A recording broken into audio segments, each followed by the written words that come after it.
One of the characteristic perceptions of 20th century art has been of its persistent tendency to question the long tradition of painting as the privileged medium of representation.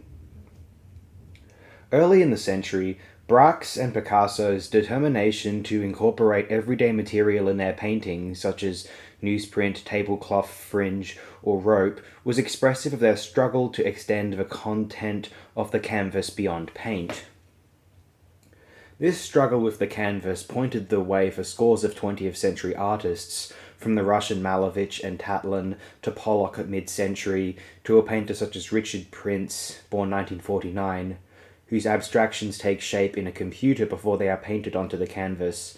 Abstraction, surrealism, and conceptualism, to name but a few 20th century forms, all participated in a profound questioning of traditional painting.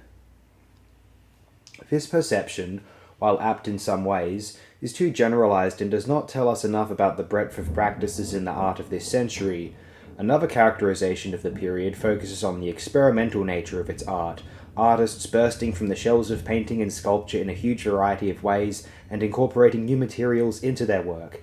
Paintings affixed with ready-made objects or fragments of objects representing everyday life, shifts in focus away from objective representation to personal expression, uses of new technological media to render meaning and new ideas of time and space.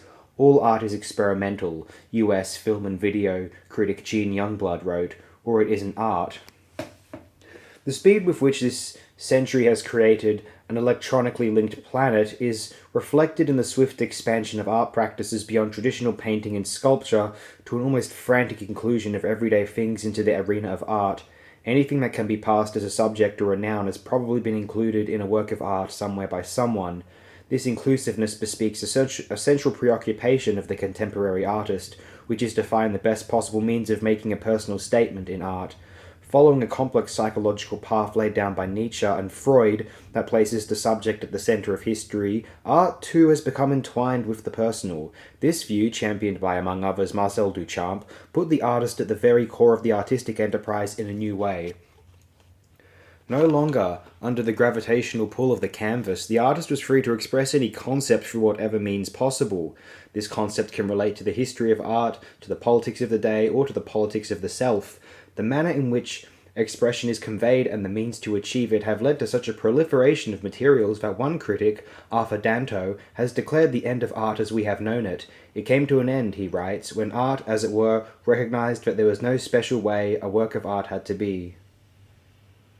The final avant-garde, if one should call it that, of the 20th century is that art which engages the most enduring revolution in a century of revolutions, the technological revolution, initiated by inventions outside the world of art. Technology-based art, encompassing a range of practices from photography to film to video to virtual reality and much else in between, has directed art into areas once dominated by engineers and technicians. Curiously, while new technology itself involves a plenitude of machines, wires, and dense mathematical and physical components, the art that has been born from the art and technology marriage is perhaps the most ephemeral art of all, the art of time. A photograph is said to capture and preserve a moment of time. An image created inside a computer resides in no place or time at all. Images scanned into a computer, then edited, montaged, erased, or scrambled, can seem to collapse the normal barriers of past, present, and future.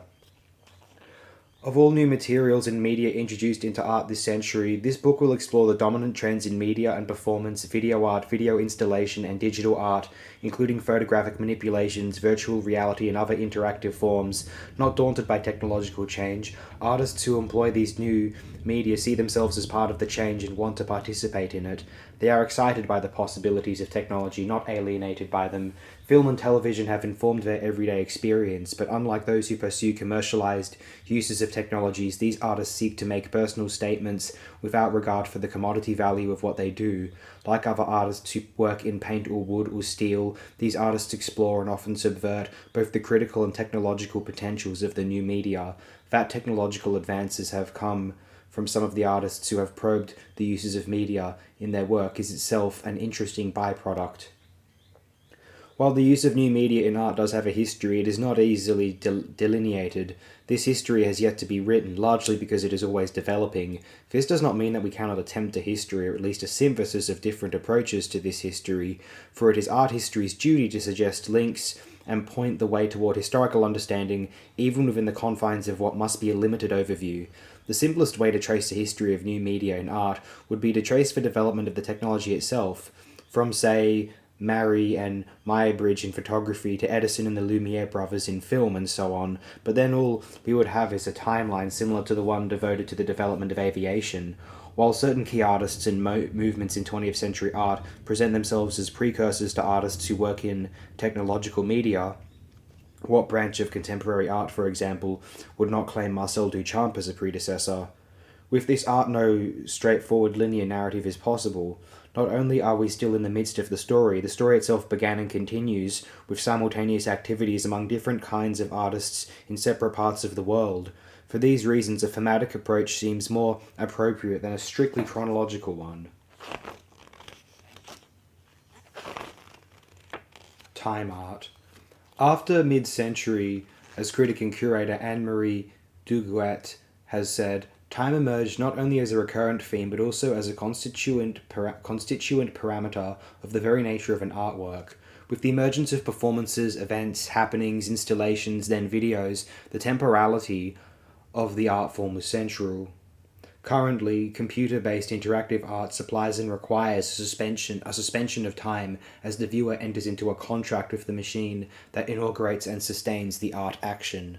The story of late 20th century media art is inextricably linked to developments in photography throughout the century. Time and memory, both personal and historical, are the substance of photography, and with the still and moving image, artists and amateurs were introduced to a new way of visualizing time. Representation clearly involves space, the space occupied by the object represented and the spaces of the painting or sculpture itself, the placement of the image, etc.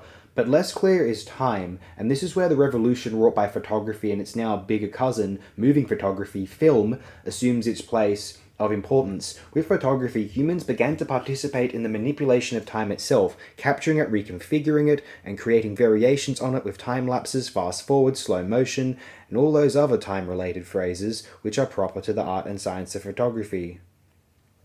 The French philosopher Henri Bergson, 1859 to 1941, strongly influenced this century's preoccupation with time among artists of all stripes: photographers, painters, writers, choreographers, videographers.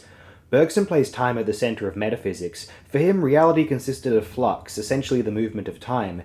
The essence of time is that it goes by, he wrote in his immensely influential book, Matter and Memory, 1896. What I call my present has one foot in my past and another in the future.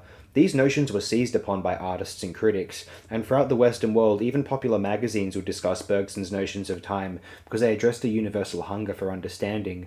For artists who had always been fascinated with the body in space and time, he became a muse who championed the interaction between intuition and perception. Ironically, potent as his ideas were for artists, Bergson disdained the introduction of technology into the arts, believing that the pure perception allowed by intuition, unaided by machines, was what mattered. From the beginnings of photography, however, art and technology coexisted in an essential bond that has benefited both for more than 100 years.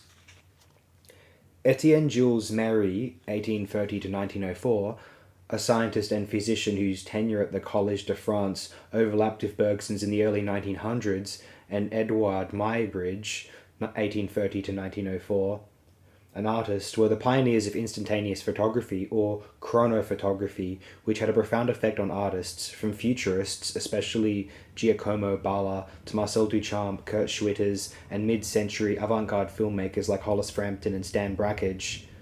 Seurat, Degas, and many other artists were also taken with the camera's ability to capture successive movement in still frames, but their interest was not directly obvious in their canvases. Artists like the futurists who propounded a mechanistic aesthetic embraced photographic technology and applied it to their painting. Towards mid-century, as we shall see, it was the technological advances in film and video that were adopted by artists to create what we now know as multimedia art.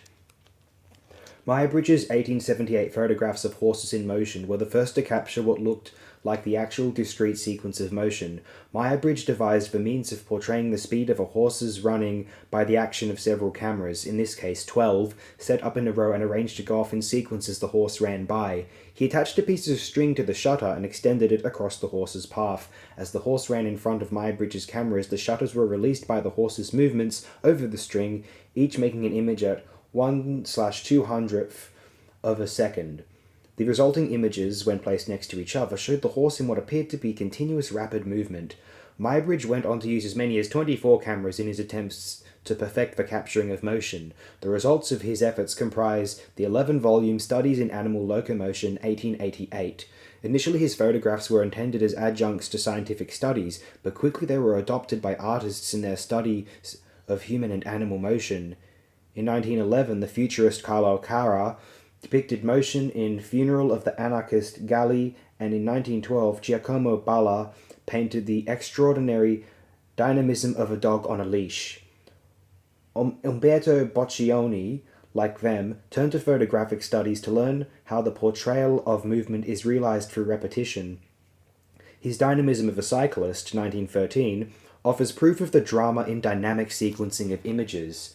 Marcel Duchamp's Nude Descending a Staircase No. 2, 1912, one of the most controversial paintings of its time, took direct inspiration from several of Muybridge's studies, perhaps especially Ascending and Descending Stairs, 1884-85, in which a woman can be seen carrying a water bucket up, then down the stairs. Film and Avant-Garde Cinema 1. As revolutionary as these studies in time may have appeared, another means of capturing movement was evolving across the Atlantic that would mark the emergence of one of the major artistic influences of the century: cinema.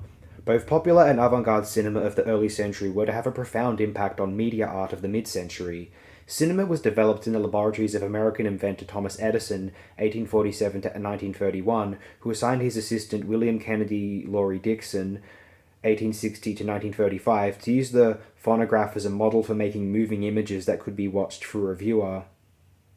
In 1890, Dixon made a moving image camera called the kinetograph, followed a year later by the kinetoscope viewer. By 1895, several innovators, starting with the Lumiere brothers, had projected filmed images onto screens for a paying public. In quick succession, Frenchman Georges Méliès, 1861 to 1938, often referred to as the first screen artist, introduced dissolves, time-lapse photography, and artful lighting, the essence of cinematography, in films such as Cinderella, 1899, and The Dreyfus Affair, 1899. Yeah, both 1899. Looking very much like an outtake from a 1950 science fiction film, Méliès' A Trip to the Moon, 1902, shows a rocket landing in the eye of the man in the moon. In 1903, Edwin S. Porter from Edison's lab made The Great Train Robbery, in which editing techniques were used for the first time to establish continuity and to create narrative tension.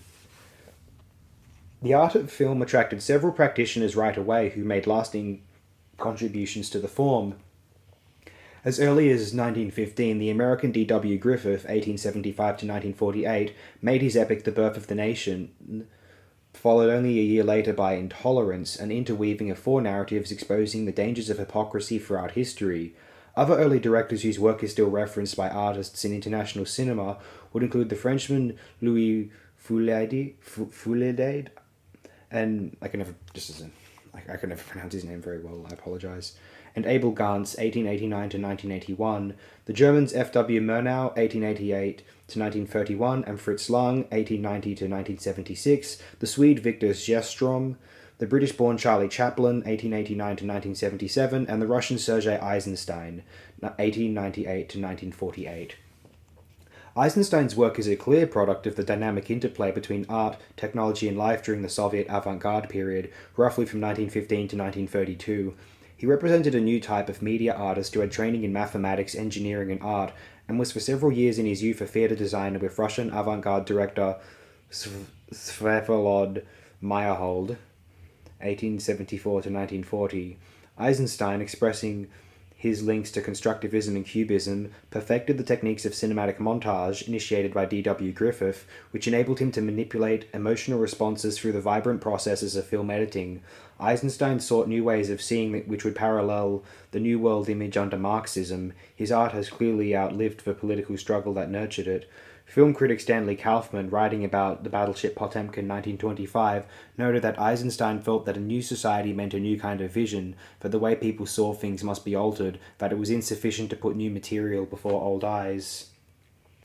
In a certain sense, given his background in the technology of engineering, Eisenstein is the perfect paradigm for the technological artist. He thought of his cinema as totally utilitarian, rational, and materialistic, claiming that he merely applied what he learned in mathematics and engineering to the making of his films. If the Russian avant-garde can be characterized by the tension between Vladimir Tatlin's view of art as an industrial process and Kazimir Malevich and Vasily Kandinsky's aesthetically based pure feeling of art, Eisenstein would side with Tatlin. Nonetheless, long after its utility had passed, as a tool for exciting support among the masses for the revolution, his film The Battleship Potemkin, for example, is heralded for the sheer energy of its emotional peaks and unflinching vision and artistry. Eisenstein's dynamic images, accomplished by varied camera angles and sophisticated montage editing, owes much to the fragmented shapes of cubism, in which multiple views of reality, seen simultaneously as if from above and from the side in repetitive layerings, allowed for multiple understandings of reality. This key aspect of modernism, enhancing perception by altering it, found a home in Russian photography and cinematography of the 1920s and 1930s. Russian filmmaker Dziga Vertov, 1896 to 1954, though overshadowed in history by Eisenstein, was equally influential in his development of montage techniques for his politically charged films such as The Man with the Movie Camera, 1929. During the same period, the century-long tradition of avant-garde film in France was taking hold, strongly influenced by the writings of Louis Deluc, 1890 to 1924, who called for a pure cinema equal to a symphonic poem based on images, as distinct from the melodramas that were then dominating American, French, and German films. Abstract art, cubism, and collage all made an appearance in films by visual artists Man Ray, Return to Reason, 1923, and Fernand Léger, La Belle Mécanique, 1924, as well as filmmakers René Clair, Entr'acte, 1924, and Louis Buñuel, L'Age d'Or, made with Salvador Dali, 1930. Abel Gance perhaps best represented Dulac's cinematic poem in films such as Dr. Tube's Mania, 1915, J'accuse, 1919, La Rue, 1922, and especially his magnum opus Napoleon, 1927. Other examples of early avant-garde cinema include the German expressionist classic The Cabinet of Dr. Caligari, 1919, directed by Robert Wiene, and Page of Madness, 1926, by Japanese director Teinosuke Kinugasa. Thus, by the beginning of the 20th century, the photography of images of movement, first achieved by Maya Bridge in 1878, had evolved into the illusion of mechanically produced movement which is cinema. Within a few short years, an aesthetic of the poetic image developed, and the captured or filmed image, aided by the still photography of Laszlo Moholy-Nagy and his peer Alfred Stieglitz, assumed an undeniable legitimacy as an art form. Art and technology, as represented by still photography and cinema, were becoming forever entwined as the thematic dichotomy between art and life gradually dissolved in the face of ubiquitous machines. As cinema became more and more dominated by Hollywood from the late 1920s and into the 1940s, the international avant-garde languished somewhat until its renewal in the US in the 1950s. Meanwhile, the visual arts were undergoing radical transformations under the influence of European Dada, especially as practiced by Marcel Duchamp, 1887 to 1968, whose importance to the issue of art and new media is central.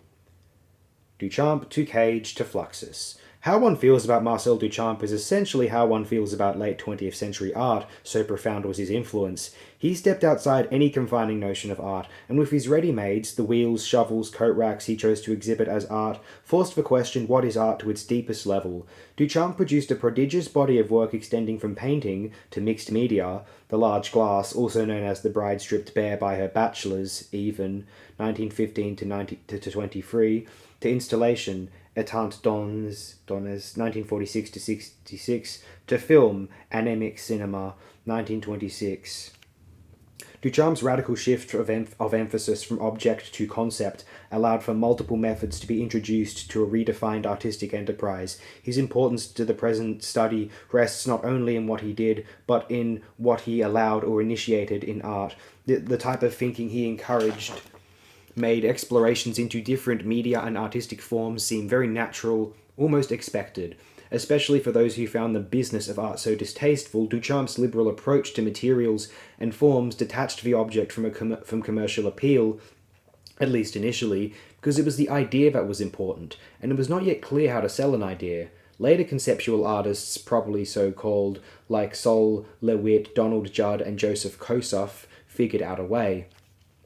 For artists of the late 1950s and 1960s who were, in one way or another, influenced by Duchamp in their thinking about what constituted art, no material seemed out of place as a means of personal expression. Joseph Beuys, 1921-86, who criticized Duchamp for his lack of political engagement, exhibited felt suits. Robert Rauschenberg affixed pillows and quilts to canvases. By the late 1950s, the time was right for an artistic iconoclast like Duchamp to exert wide influence, especially in America, where he had settled permanently after the Second World War. Younger American artists had wearied of the hegemony of abstract expressionism, whose rugged, gestural style had become synonymous with American art. There was a restlessness in the art world that was manifested in the emergence of pop art and the multimedia experiments of John Cage, 1912-92, and his Black Mountain College collaborators, Robert Rauschenberg, dancer/choreographer Mercer Cunningham, and musician David Tudor. Furthermore, by 1950, the important writings of European and American Dada artists, including Duchamp, had been collected and published by Robert Motherwell and were becoming well known. Cage, with his own synthesis of Eastern philosophy and experimental music, inherited from Arnold Schoenberg, among others, began having a great influence on younger artists through his teaching at Black Mountain, then at the New School for Social Research in New York, where his classes on new music attracted future performance artists like Alan Caprow, born 1927, and Richard Higgins, born 1938. Based on his studies of the I Ching, Book of Changes, and Zen Buddhism, Cage emphasized the element of chance in art and as a valid way of making a work. His music compositions incorporated ambient noises from the street, sounds produced by pounding on the wood and strings of a piano, and uniquely, silence. 4/33, 1952. His notions became epitomized in the choreography of his companion Mercer Cunningham, whose intricate dance steps reflect the essence of non-sequential movement exercises. Armed with notions of art as an idea and the role of chance in life and art, artists were ready for a new explosion of creativity as epitomized by Fluxus, an intermedia movement that flourished in the 1960s and inaugurated several innovations in performance, film, and eventually video. Fluxus was an international movement of artists, writers, filmmakers, and musicians under the leadership of George Magiunas, 1931-78, the Lithuanian-born provocateur who organized the early Fluxus events, first at AG Gallery in New York, 1961, and then at festivals in Europe starting in 1962. Similar in spirit to Dada, Magiunas' manifesto described it as neo-Dada in music, theatre, poetry, art. Fluxus as an avant-garde was anti-art, particularly art as the exclusive property of museums and collectors. It made jabs at the seriousness of high modernism and attempted, following Duchamp, to affirm what the Fluxists felt to be an essential link between everyday objects and events and art. They made this notion manifest in minimal yet accessible performances. A Fluxus event, as defined by German-American artist George Brecht, was the smallest unit of a situation. One, devised by artist Mieko Shiomi, was described as an open event. The event was simply an invitation to open something which is closed. Participants were asked to write down exactly what happened during their event.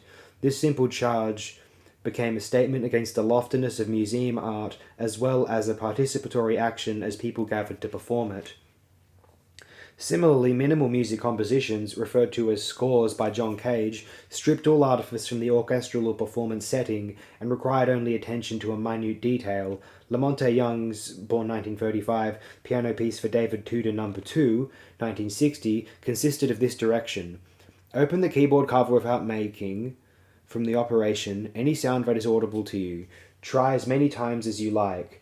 These minimal instructions, present in all Fluxus performances, whether of a so-called musical nature or not, open the event to multiple interpretations as well as accidents. Anything could happen during one of these events, resulting in chance occurrences and the desired multiple interpretations. Audience members became participants or co-conspirators, no longer passive observers. Fluxus events thus became the perfect embodiment of Duchamp's dictum that the viewer completes the work of art. Indeed, with Fluxus, the viewer not only completes but actually becomes the work of art in his or her direct participation in the event. A minimal aesthetic began to develop, inherited from concrete poetry, data manifestos, and experimental music, and extended to film as well, becoming an important element in the development of media art. Flux films, as they are referred to, comprise approximately 40 short films created by several of the artists, few of them filmmakers, associated with Fluxus. Namjoon Paik's Zen for Film 1962-64, a prototypical Fluxus film, was presented at the Flux Hall, Massieuna's loft on New York's Canal Street.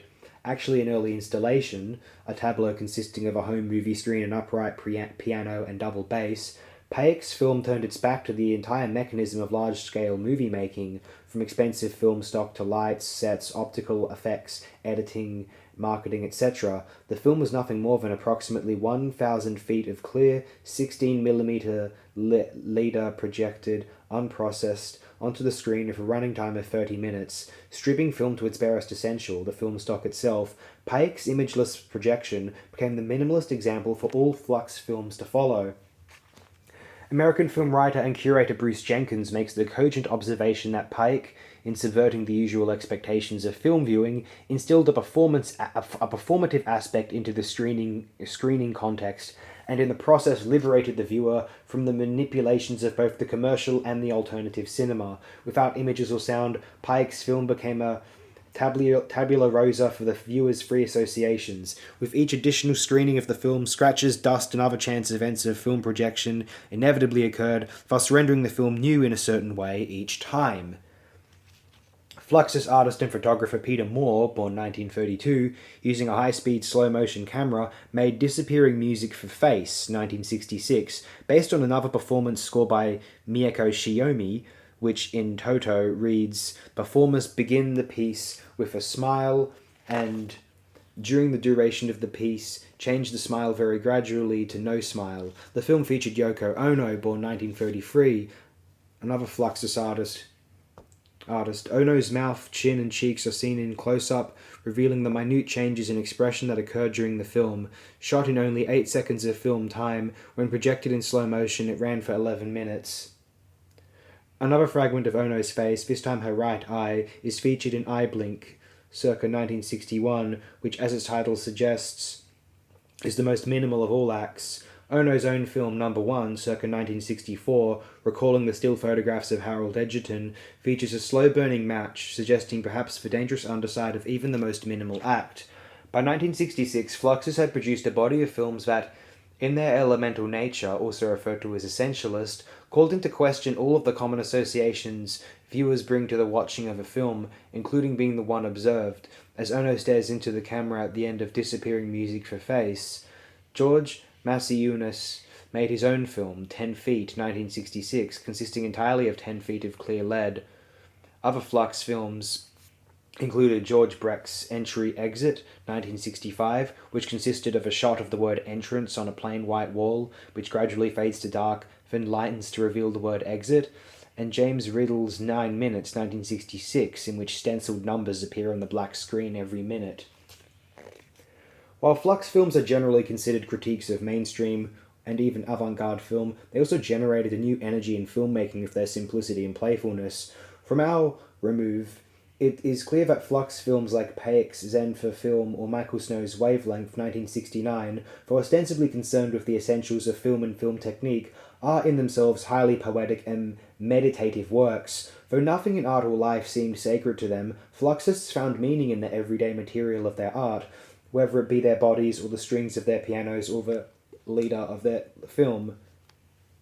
Some of the targets of the Fluxists in terms of film were the tremendously influential New Wave French filmmakers, especially Jean-Luc Godard, born 1930, and the American Stan Brakhage, born 1933, with Godard representing the political/poetic art film and Brakhage the personal/poetic, their films comprise what to the Fluxists were the elitist strategies of both poles of the avant-garde. Not everyone was Fluxist, however, and avant-garde cinema thrived in mid-century as it had earlier. Film and avant-garde cinema 2. The fervour of cinematic experimentation reached a peak in the 1950s and 1960s, first in the United States, then in France. The Eastman Kodak Company had released 16mm film for amateur use in 1923, but even it was too expensive for most independent artists. As its use became more commonplace by mid-century, artists, though still relatively few in number, began to make films. Among the most influential are the Americans Stan Brakhage, Kenneth Anger, Hollis Frampton, Maya Deren, born in Russia, Jack Smith, Bruce Conner, Marie Menken, Andy Warhol, Pat O'Neill, Jordan Belson, and John Whitney, the Canadian Michael Snow, and the Greek-American Grigory Markopoulos.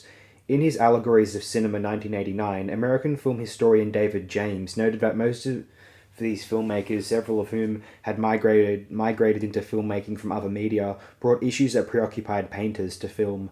Among these he included the representation of motion and duration, and the expression of extraordinary psychological states. While the latter could be said of any art form, poetry, fiction, drama, the former resulted from the originating tactics of the technology of photography. The technology improved when artists adopted it, but the technology came first. As we shall see in later chapters, James indicates that artists who came to technological media from other forms often transferred their painterly or sculptural concerns to the new medium, whether film, video, or digital art. Naturally, other artists have engaged new media from the start, not as a secondary practice. Markopoulos and Warhol will serve as good examples of each approach. Gregory Markopoulos, 1928-92, who as a teenager studied with Hollywood director Joseph von Sternberg, represents the filmmaker as poet, a phrase one might also use to describe Stan Brakhage. By 18, Markopoulos had begun shooting what is still considered a classic of avant-garde cinema, the trilogy Du sang, de la volupté et de la mort, of Blood, Pleasure, and Death, 1947-48. In subsequent films such as Swain, 1950, Twice a Man, 1963, and The Mysteries, 1968, he made original use of colour, composition, rhythm, and fractured temporal structures. Often inspired by classic works of Greek mythology, Markopoulos' films explored abstract narratives of an economy of means that incorporated his own inventions, including in-camera editing, a radical approach based on the single frame rather than the single shot. For Iliac Passion, 1964-67, based on Aeschylus's Prometheus Bound, featured several well-known underground personalities of the 1960s cast as mythical figures. Andy Warhol as Poseidon, Jack Smith as Orpheus, Taylor Mead as Sprite, Kenneth King as Adonis, and the Beauvais brothers Richard and David as Prometheus and his conscience. After he moved to Europe in 1967, Markopoulos made over 100 films, many of which remain unprinted. The use of 16mm film continues among avant-garde filmmakers, but to a much lesser extent, having been replaced by digital video which can be transferred to film. American-born Robert Beavers, born 1949, explores abstract associations between the human form, visual art, and architecture in films such as The Painting, 1977-97, and F. Psyche, 1997. American Lawrence Brose, born 1951, investigates Oscar Wilde's notion of aesthetics and desire in his abstract 16mm film De Profundis, 1997. American Ernie Gare, born 1941, has made 24 experimental films in 16mm since 1967. In Serene Velocity, 1970, he focuses his camera on a corridor in an office building. Nothing ever moves in this 23-minute film except for Gare's camera lens, which he alternates between the zoom setting and normal every quarter of a second, thus giving the impression that the corridor is shaking. Representative of artists coming to film from another medium, Andy Warhol, 1928-87, intrigued by the underground films of his acquaintances Jonas Mekas and Jack Smith, began making films in 1963, obviously enamored of the reproducibility of art objects through his experience as a designer and printmaker, e.g. 100 Campbell's soup cans 1962 or 35 Jackies 1963, as well as photographer, Warhol was naturally drawn to the moving camera. He was not immune to fame, to say the least, knowing full well movies were the most alluring path to it. He made over 60 films between 1963 and 1968, many of them classics of the underground genre. In films such Sleep, 1963, featuring actor John Giorno sleeping for 6 hours in front of a stationary camera, Kiss 1963 with its extended close-ups of couples kissing, and Eat 1964 in which artist Robert Indiana slowly eats one mushroom, Warhol confounded viewers with a mix of real and filmic time. With Warhol, the underground surfaced for a while as his films found their way into legitimate theatres. He also translated to the canvas filmic techniques of editing, repetition of frames, and structural tension. In his famous portraits of actresses Marilyn Monroe and Elizabeth Taylor, he also joined the legends of Hollywood to avant-garde art, while aligning himself with both at the same time. Occupying an uneasy place between commercial and avant-garde cinema is the Swiss-born Jean-Luc Godard. In his more than 70 films and full-length videos since the late 1950s, he has repeatedly questioned the nature of cinema itself. In his ongoing project Histoires du Cinéma, Histories of Cinema, begun in 1989, a combination of film and video, he traces the entire history of worldwide film via many layers of images interwoven with superimposed text and loud music. For Godard, montage reveals rather than obfuscates deeper truths. Often neglected by critics until recently, 8mm films introduced in 1932 and the cheapest alternative available became quite popular among hobbyists as well as artists after the war. Following in the footsteps of 16mm, the 8mm film became even more of a protest against the excesses of Hollywood. Compact, cheap, and easy to hold, this camera became the means of personal expression for artists shut out of the commercial system. It also attracted artists who made careers out of the filmed media rather than practicing it occasionally while engaged in their primary medium. Artists such as Ken Jacobs, Saul Levine, George and Mike Kuchar, Joe Gibbons, Louis Clark, Robert C. Morgan, and Stan Brakhage, among scores of others, made singular, intimate films of 8mm stock. Ken Jacobs made quirky, diaristic films that use actors Winter Sky 1964 and family members, he and his wife on their honeymoon in We Stole Away 1964. In Window 1965, the small camera becomes an extension of the artist's body. In a similar vein, Saul Levine's Saul's Scarf 1966-67 and Notes at Party 1969 are poetic, often fast-paced personal narratives. Equally memorable for capturing innocence and youth are scenes shot in the snow in Note to Party. Use of 8mm continued into the 1990s. Peggy Arwesh's, born 1954, The Fragments Project, 1984-94, contains an intimate look at the characters who populate her personal life. More abstract is Scott Stark's Acceleration, 1993, which captures the traces of a moving train from the perspective of a stationary camera. The 16mm and 8mm cameras were portable and available for artists to own, rent, or borrow. Many did not only to make experimental films, but also to record the work they were doing in their studios or to use in performances. And soon, yet more portable and eventually more affordable, the Sony Portapak video camera became available and a new chapter in media art began. Chapter 1. Media and Performance. In 1949, the canvas was dripped and poured on by the American Jackson Pollock, No. 1, slashed by Argentinian-born Lucio Fontana, Concerto Spatial, and punctured by Japanese Shozo Shimamoto, Work Holes. In each of these paintings, done within months of each other, the phase of art was changed, contended American curator Paul Schimmel, as the painterly action took precedence over the painted subject. A worldwide contingent of artists including Alan Caprow, Georges Mathieu, Yves Klein, Atsuko Tanaka, Otto Muel, Gunther Brass, Joseph Biois, Jean Tinguely, Niki de Saint-Phale, Robert Rauschenberg, and Piero Manzoni soon extended the gestural art of Pollock into actual performances, happenings, and events.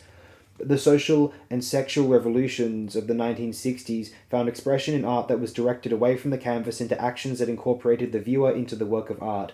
For American artists at mid-century, it was a short step from action painting, Jackson Pollock's all-over and free application of paint, to action itself as a form of art. Disenchanted with the canonization of abstract expressionism by critic Clement Greenberg and seeking greater freedom of expression in the spirit of the times, artists from New York and soon after from California declared their repudiation of the canvas. Writing in Art News in 1958, Alan Caprow stated, "Pollock's near destruction of this tradition, painting, may well be a return to the point where art was more actively involved in ritual, magic, and life." Though performance art has assumed many forms, from Kazuo Shiraga's Crawling Through Mud in 1955 to Ion Grigorescu's Screaming Alone in a Romanian Forest in 1977, this chapter will deal with the uses of film and video in a variety of performance contexts.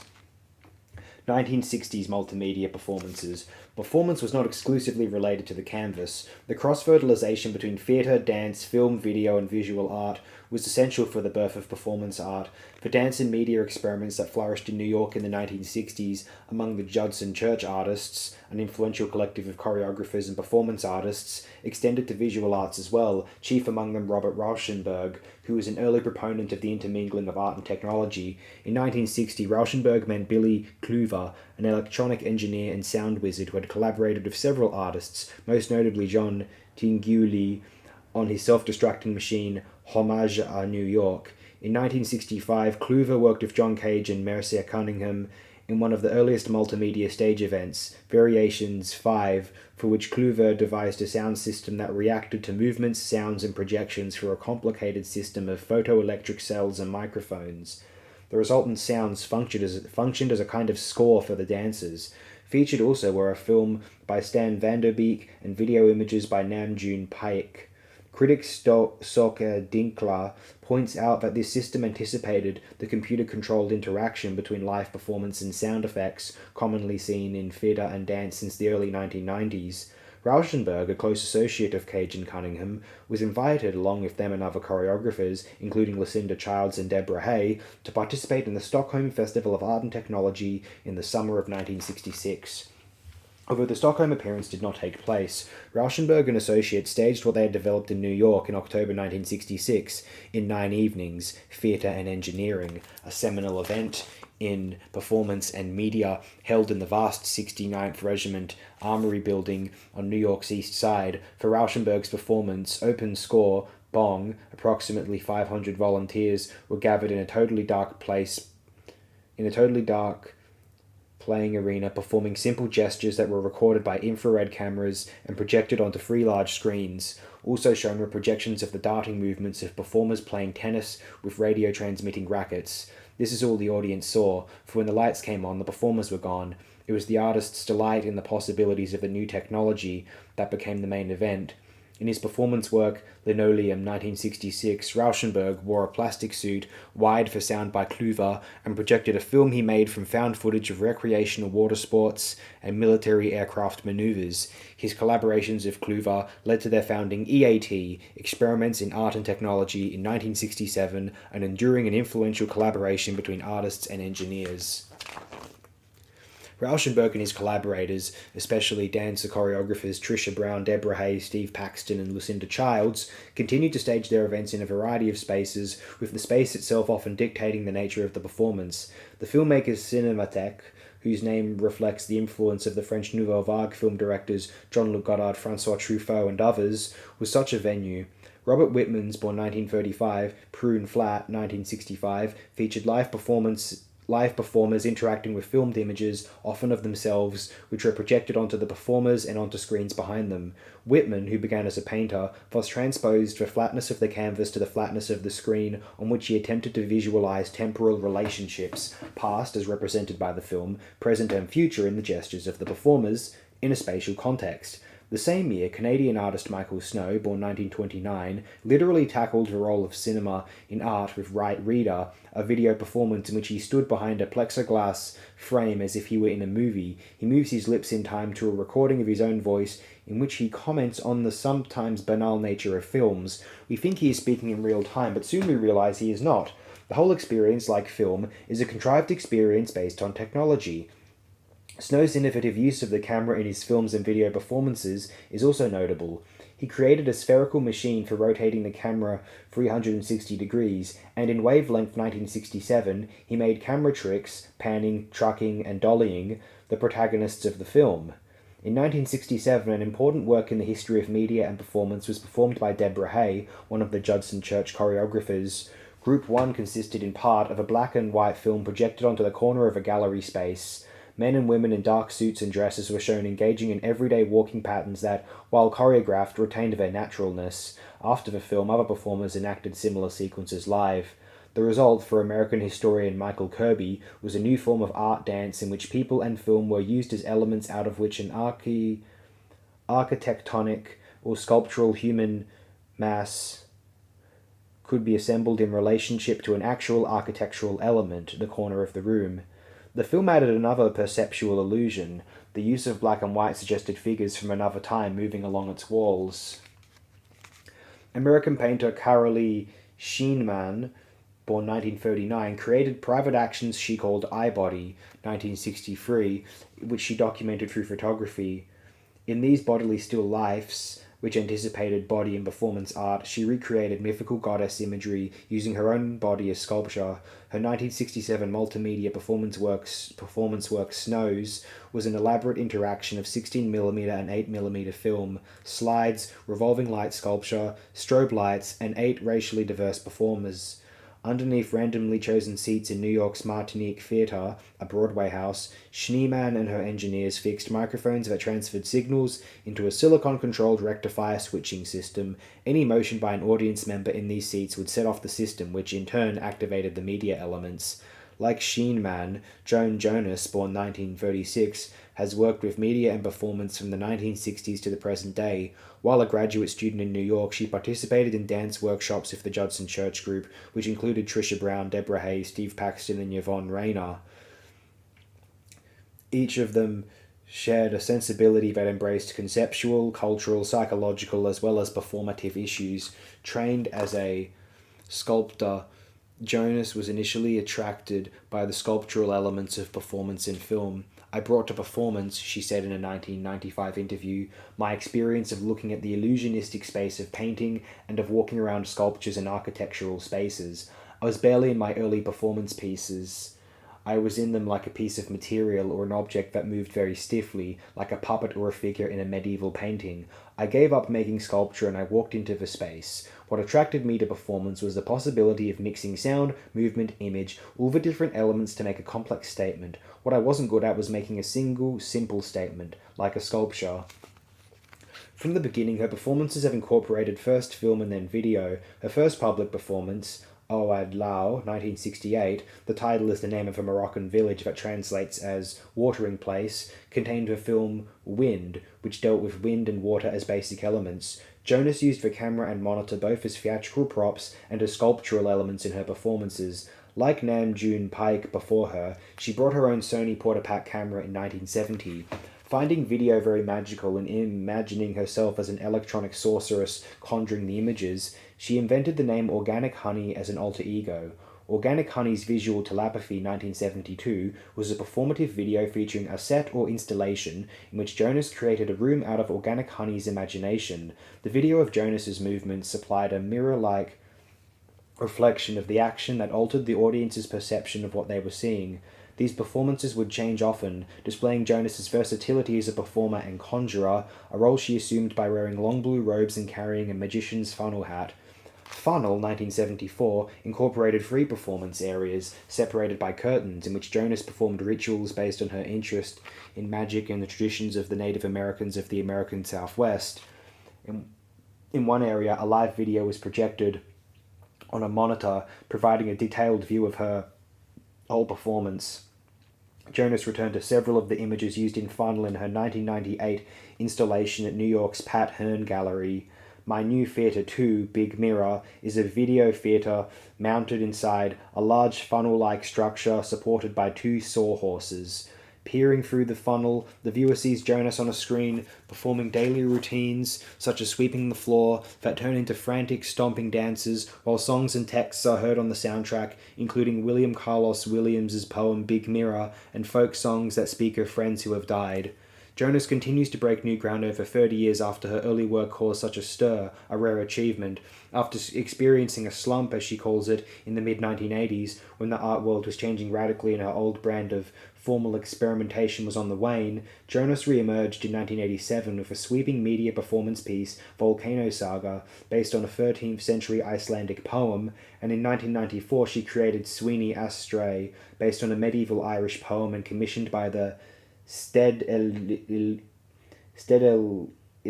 Museum, Amsterdam, for their retrospective of Jonas's work, reflecting her enduring interest in the various perceptions and misperceptions afforded by the video camera in a performance context. Jonas here placed a camera under a glass table to record performers acting on top of the table.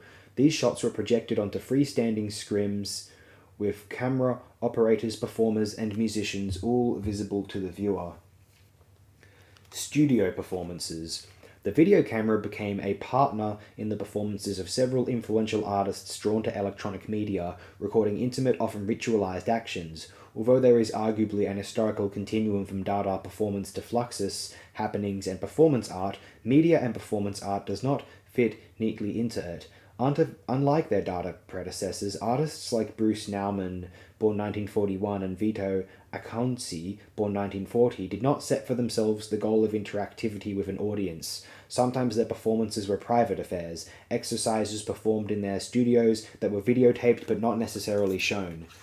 Instead of marketable objects, such as paintings or sculptures, the physical process of art making became the work itself. The video camera represented the other, or the audience. It was also instrumental in these artists' attempts to free themselves from the confines of traditional art making.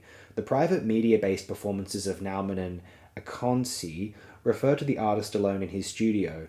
Showing in isolation their bodies, hands, fingers, and their movements, hands painting or sculpting, they created works that made explicit the artist's fundamental gestures. According to Acconci, if minimalism was so great, what could I do? What was missing was the source. I had to reveal the source. By this he meant the body and the movement of the maker of the art.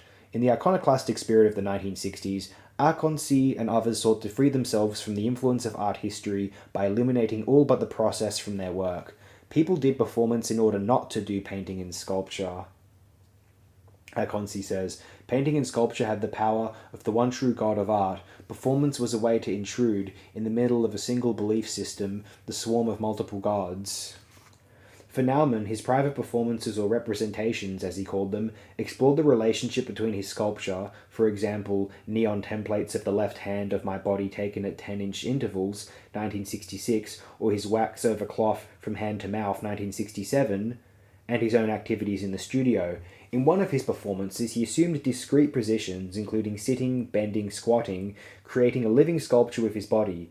Nauman, also a musician, was deeply influenced by the extended sense of time in serialist compositions by Philip Glass, Steve Reich, and Terry Riley.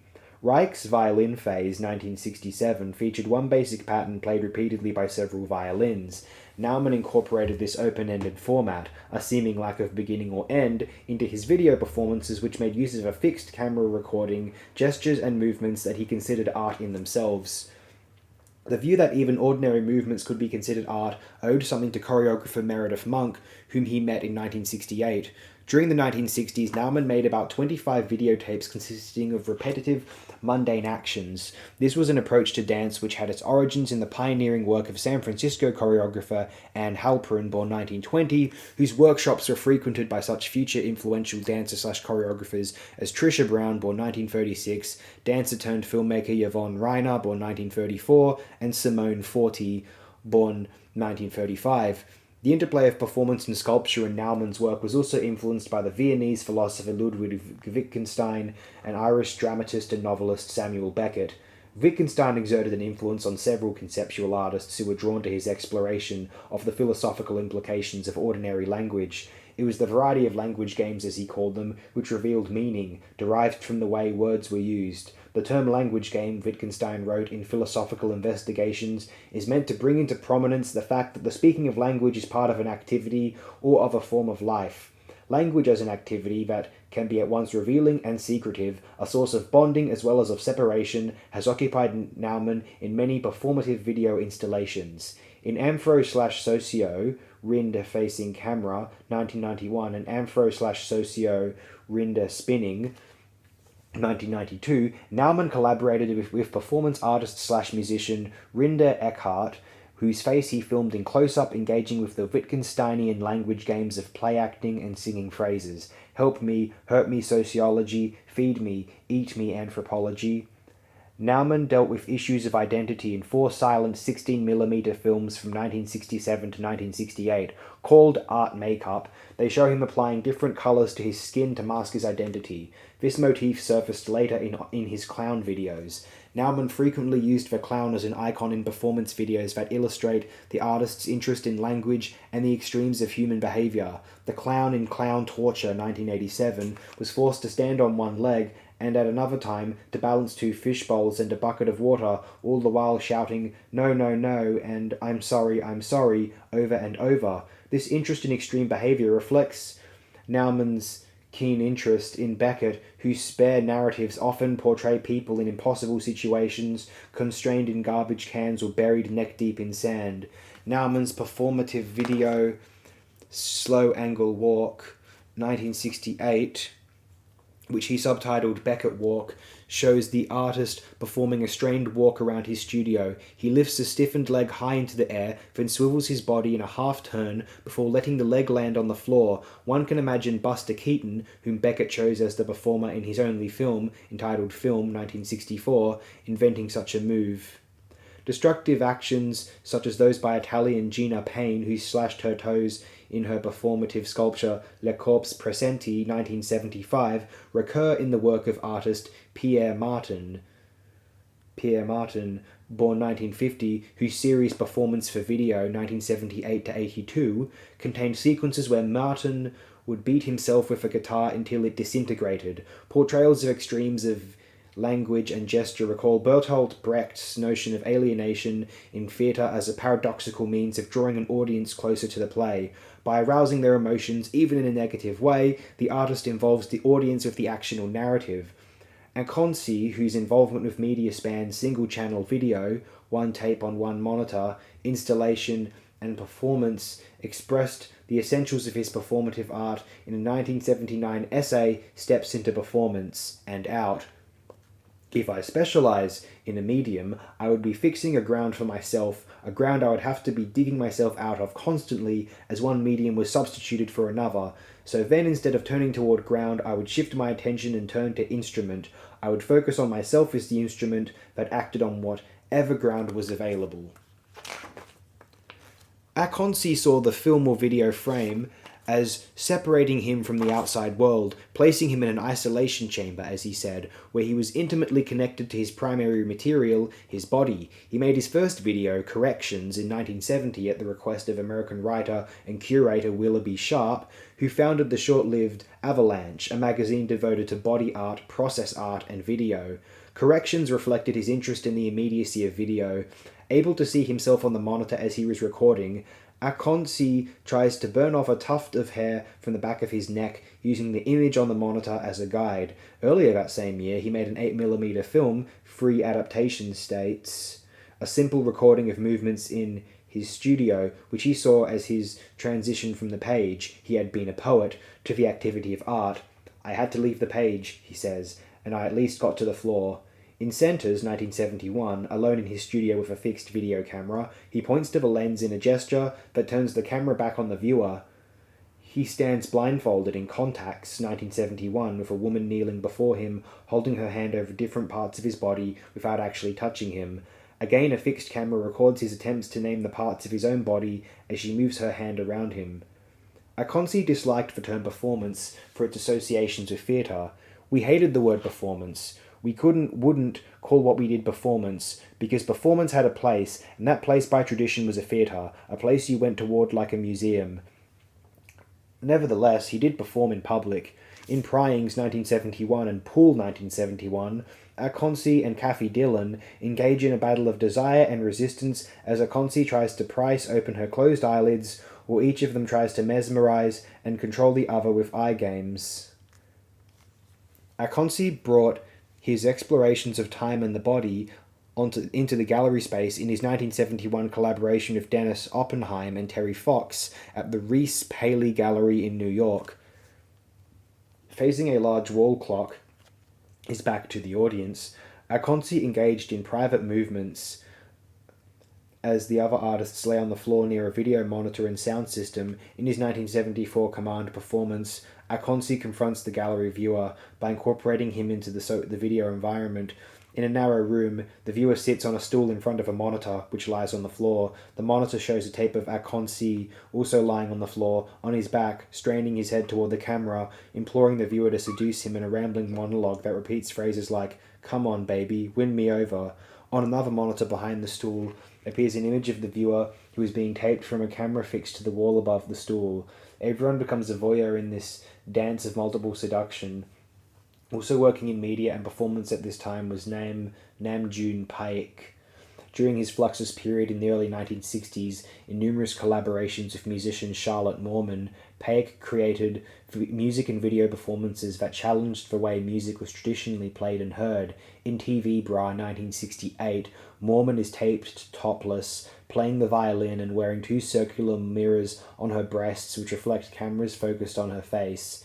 He and Mormon were arrested in 1967 for having Mormon perform topless in Sextronique, during which Paik's shirtless back became the base for Mormon's bowstring. "I wanted to stir up the dull waters of sexless men and women in black suits playing music," he once said. Paik and Mormon collaborated on several such projects, including Concerto for TV, Cello, and Videotape, 1971, in which she ran her bow across stacks of television sets containing pre-recorded and simultaneous images of her running her bow across the televisions. His particular interest was in visualizing time. "It must be stressed," he wrote in 1962 prior to his show at Galerie Parnasse, Wuppertal, "that my work is not painting, not sculpture, but rather a time art. I love no particular genre." While Paik abandoned live performance in the 1980s, turning to massive multi-monitor video constructions, his connection to performance remains evident. It is as if he has made the monitor a performer in its own right. He injects such frenzied life into his installations, with images racing across screens, that the video sculptures can appear more like mechanized organisms than inert monitors. He has, in fact, made several video robots since 1964, including Family of Robot Aunt 1986 and Family of Robot Uncle 1986, in which the main visual impression is created by the television sets rather than the images contained in them. He now creates what might be called performative installations. Japanese Gutai and Viennese Actionism. Prominent in Japan from 1954 to 1958, though it existed until 1972, was the Gutai group of painters and performers. In response to the devastation of the Second World War, Gutai artists expressed a violent engagement with their material. Films such as Gutai on Stage 1957 and Gutai Painting 1960 show artists shooting at canvases with arrows tipped with paint, or pounding canvases with paint-filled boxing gloves, or crashing through paintings with their own bodies. Though eager to have their anti-art actions seen and recorded, the Gutai group remained involved in painting rather than exploring new media. It was only later that groups in Japan such as Dumb Type fully engaged the media the Japanese, especially the Sony Corporation, had pioneered.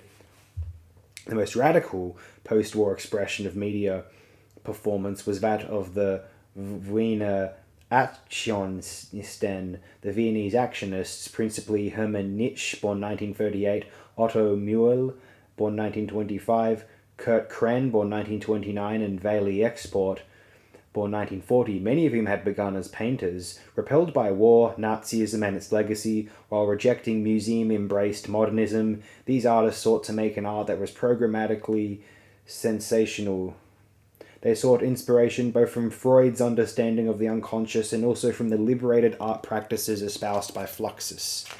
with the exception of Veli Export, whose artistic reach was perhaps broadest of all of them, extending to sculpture, video, film, photography, installation, as well as performance, the actionists exalted destruction as a primary pathway to artistic and social freedom. I can imagine nothing significant where nothing is sacrificed, destroyed, dismembered, burnt, pierced, tormented, harassed, tortured, massacred, stabbed, destroyed, or annihilated.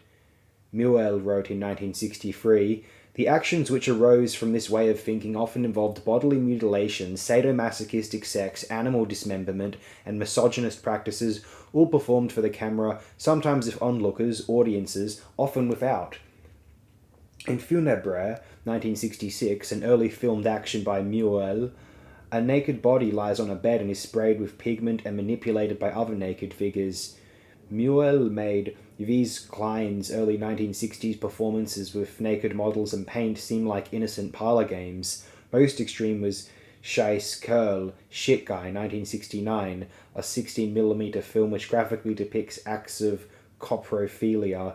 Such extreme behavior on film would resurface in the 1980s in the work of Americans Paul McCarthy and Ron Afey.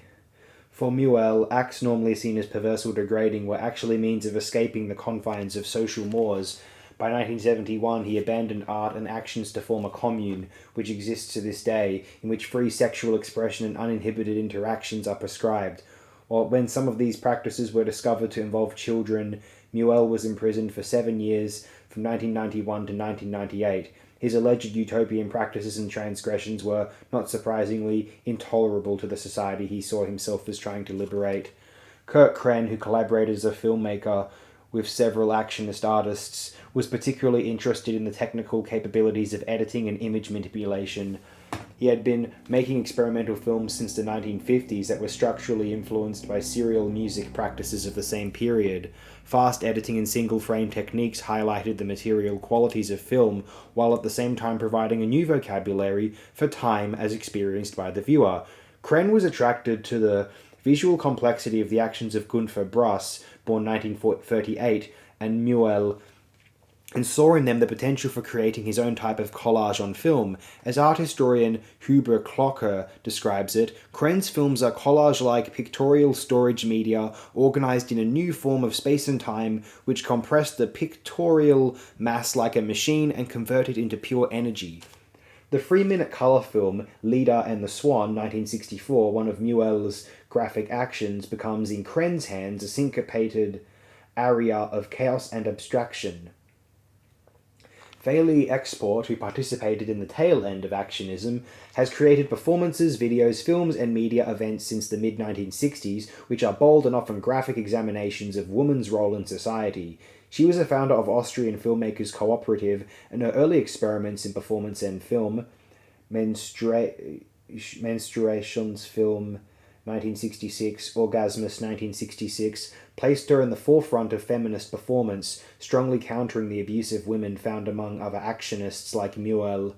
Her feminist performances and films, as well as her early experiments in still photography, are also marked by technologically sophisticated inquiries into perception, the photographic and filmed image, and the language of the body. By the early 1970s, she was using video in performances such as Bewegung Imaginationen, Movement Imagination, 1974, which features recorded images and live video. By the mid-1980s, she was combining media, still photography, video, and 16mm film, in works such as Syntagma, 1983. Export's long-term aim is to reclaim the female figure in art. In film, she says, the woman's body becomes the woman's image to the extent that the history of film and the history of the female body are virtually one. As the Viennese actionists were supposedly exercising their liberation from National Socialism, artists from the Eastern Bloc were consigned to secret activities which, if discovered, were punishable by imprisonment.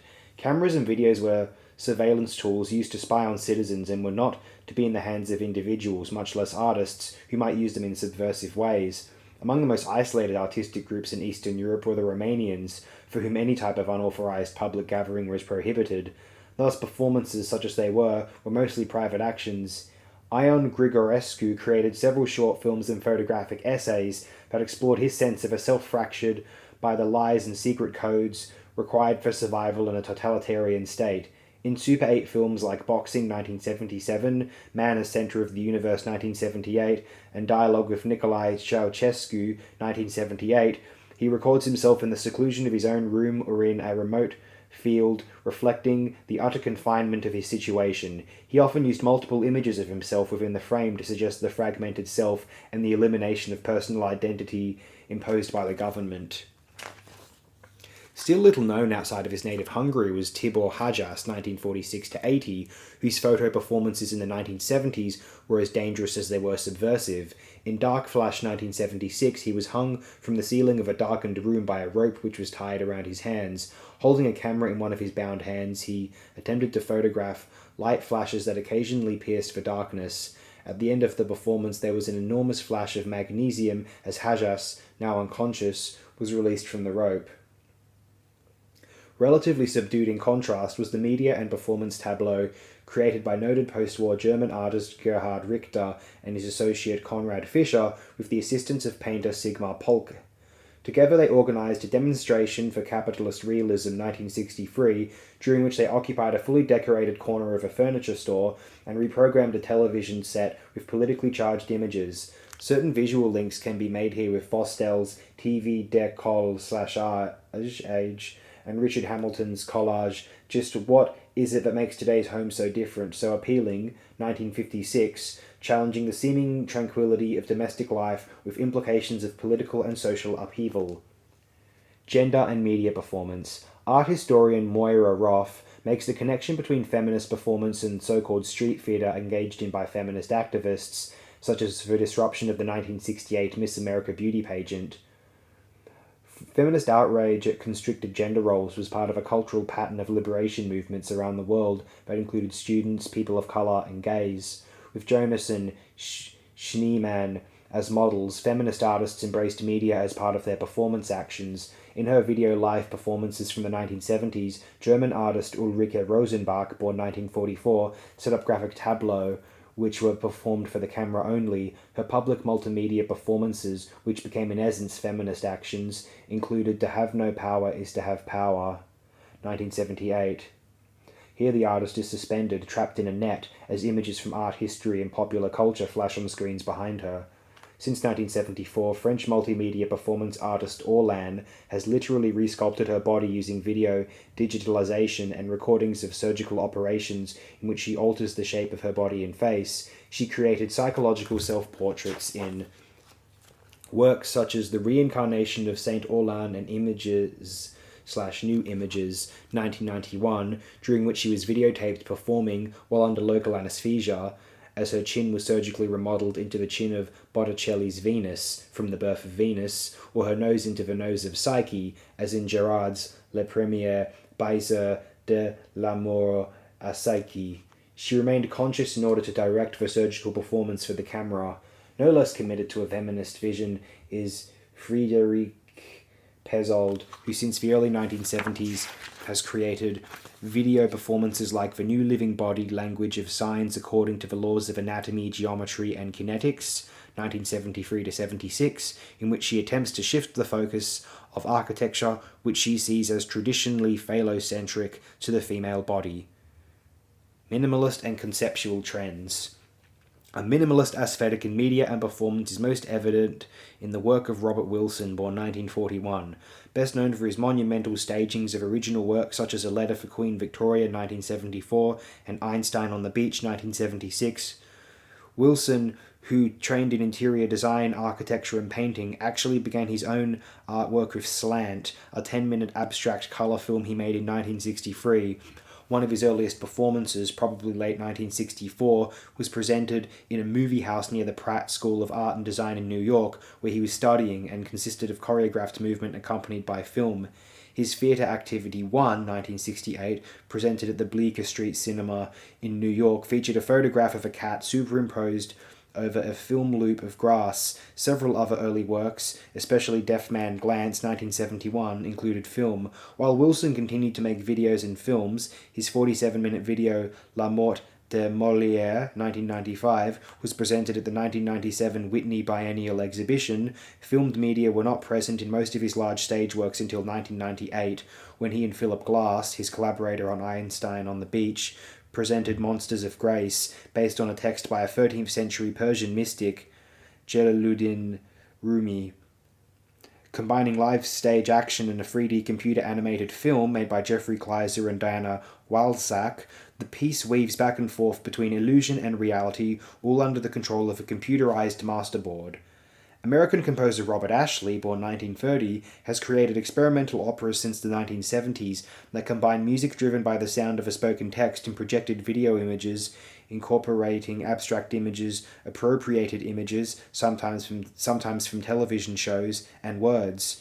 Music of Roots in the Afa, 1976, was a 14-hour work based on the music and writings of contemporary composers including Philip Glass, Alvin Lucier, and Steve Reich.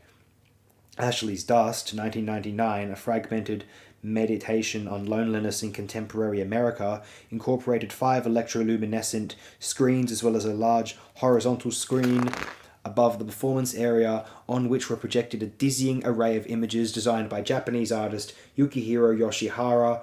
For Wilson and Ashley, as for many other artists who incorporate media into their work, video and film provide additional architectural elements to the stage environment and allow for greater manipulations of time.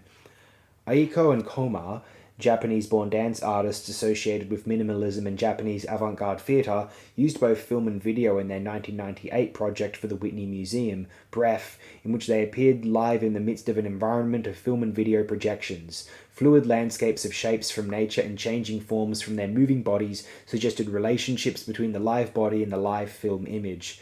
The malleable nature of viewers' perceptions of reality is paramount in the work of Douglas Davis, born 1933.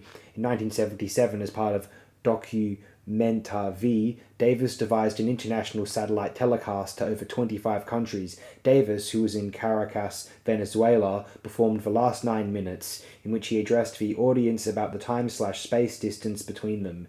Included in the transmission were performances by Nam June Paik and Charlotte Mormon, TV Bra, TV Cello, and TV Bed, and a performance/lecture by Joseph Beuys on one of his utopian theories of art.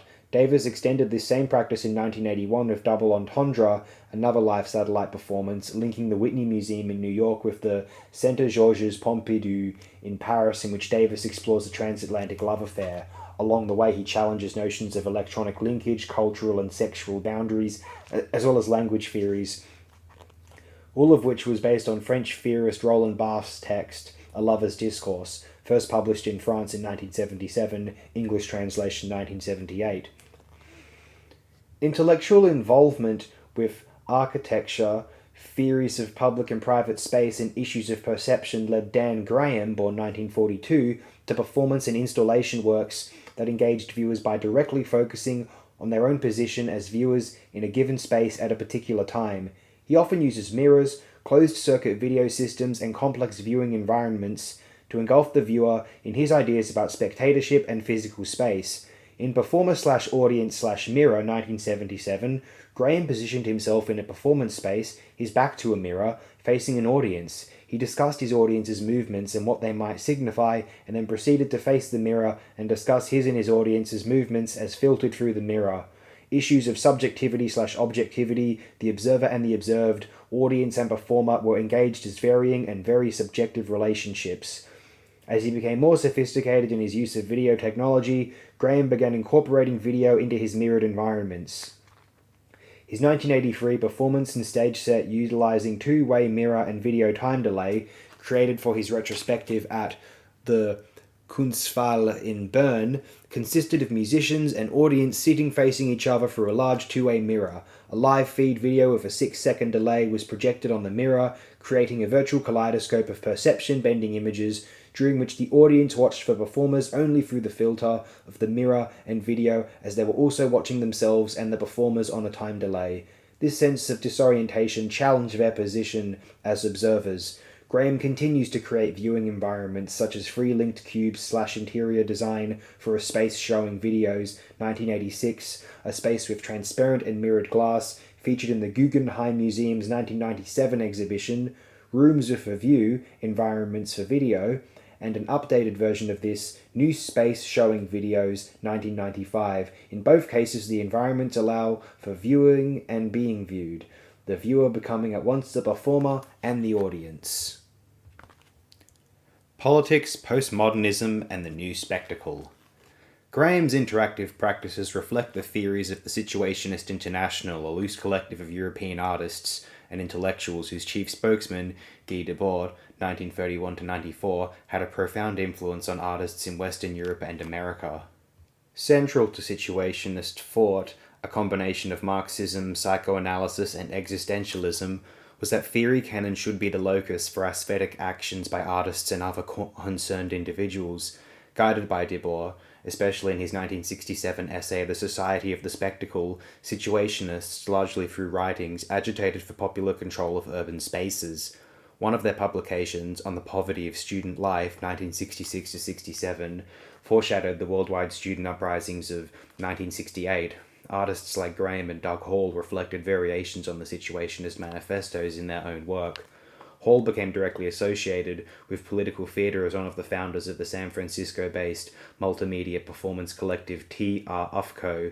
Begun in 1970, the group became known for its 1975 collaboration with another media watchdog group, Ant Farm, on The Eternal Frame, a filmed reenactment of Kennedy's 1963 assassination.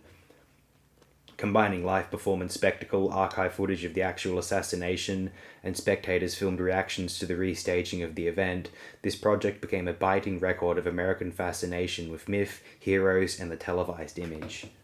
Hall also parodied American politics in his video performance The Speech, 1982, during which he delivered an empty, cliché-ridden stump speech while standing on a platform surrounded by media and supporters.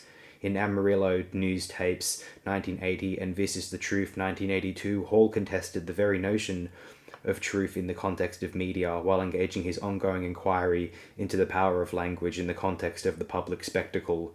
Making no apologies for a lack of intellectual content, Mike Smith, born 1942, in his performances, videos, and installations since the late 1970s, has skewered the banality of US commercial television in the person of his fictive character Mike. Mike, with no ideas of his own, is a welcome empty receptacle for all television has to offer.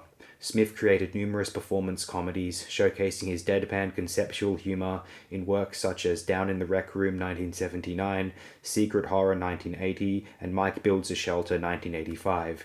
Such conceptual humor was evident from the late 1960s and reached an apotheosis in 1980s postmodernism.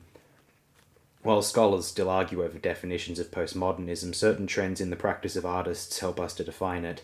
In multimedia theatre, the hyperkinetic works of New York's Wooster Group are representative of postmodern performance. The group offers media-mingled interpretations of classic plays such as Eugene O'Neill's Emperor Jones, first performed by the group in 1994, Hairy Ape 1995, or House/Lights 1997, based on Gertrude Stein's Dr. Faustus Lights the Lights. The play's original texts, though intact, are almost unrecognizable in the midst of high-decibel sound scores, amplified voices, and live performers competing for viewers' attention with videotaped versions of themselves on multiple monitors that litter the stage. In capitalizing on the uniqueness of O'Neill or Stein, they offer graphic representation of what social theorist and critic Frederick Jameson cites as the postmodern artist. Seizing on their idiosyncrasies and eccentricities to produce an imitation which mocks the original, but rather than participate in the banality of media culture, these artists, led by Liz Lecomte, who directs most of their productions, actually elevate media culture through their sophisticated use of technology to an artistic level of its own that eschews low-tech associations with the commonplace satirized by Mike Smith. If anything, the Wooster Group creates highbrow art as evidenced by their attraction to writers such as O'Neill or Stein. Among their collaborators is one of the principal architects of postmodern theatre, Richard Foreman, founder of the ontologic hysteric theatre, who wrote Miss Universal Happiness and Symphony of Rats for the group. John Jesurun's media theatre illustrates another tenet of postmodern genres, namely what French theorist Jean Baudrillard called the death of the subject. spewing forth comments on everything from old films to rock music to pop psychology. Jesu runs theatrical pieces, which often incorporate multiple video images of the actors, feature characters lost in a universe of words and emotional deprivation. Jesu runs subjects, or characters, are in a sense dead, drowned in a sea of free associations and psychobabble that suggest a disembodied mouth in a Beckett play that rambles on eternally. Unlike Beckett, however, whose poetic tracks are more akin to romanticism than postmodernism, Jesu Run creates settings which evoke paranoia and hopelessness, like Deep Sleep 1985, in which live actors gradually become consumed by filmed images of themselves, or Slight Return 1994, in which the audience only sees the projected video image of a performer trapped in a room with a surveillance camera. The Wooster Group and Jesu Run have influenced many younger artists in the United States and abroad, especially another collective called the Builders Association, whose self-description is a virtual definition of a postmodern media theatre. We reanimate classic theatrical texts by infusing them with new media and then reworking them within the chaotic context of contemporary global culture. Their 1997 jump cut, Faust, with texts by Jesu Run and staging clearly influenced by the Wooster Group, involved highly sophisticated interactive video scenes in which characters from Goethe's Faust played off scenes from a silent-era film of Faust, 1926, by F.W. Murnau, and reacted to live video feed from a camera placed on stage. Like Robert Wilson, French-Canadian director Robert Lepage works in large multimedia formats. With his company Ex Machina, he has created several media-based theatre works, including Polygraph 1990, Needles and Opium 1992, and The Seven Streams of the River Ota 1996, a 7-hour work that combined film, video, music, and Japanese Buto and Kabuki-inspired dance.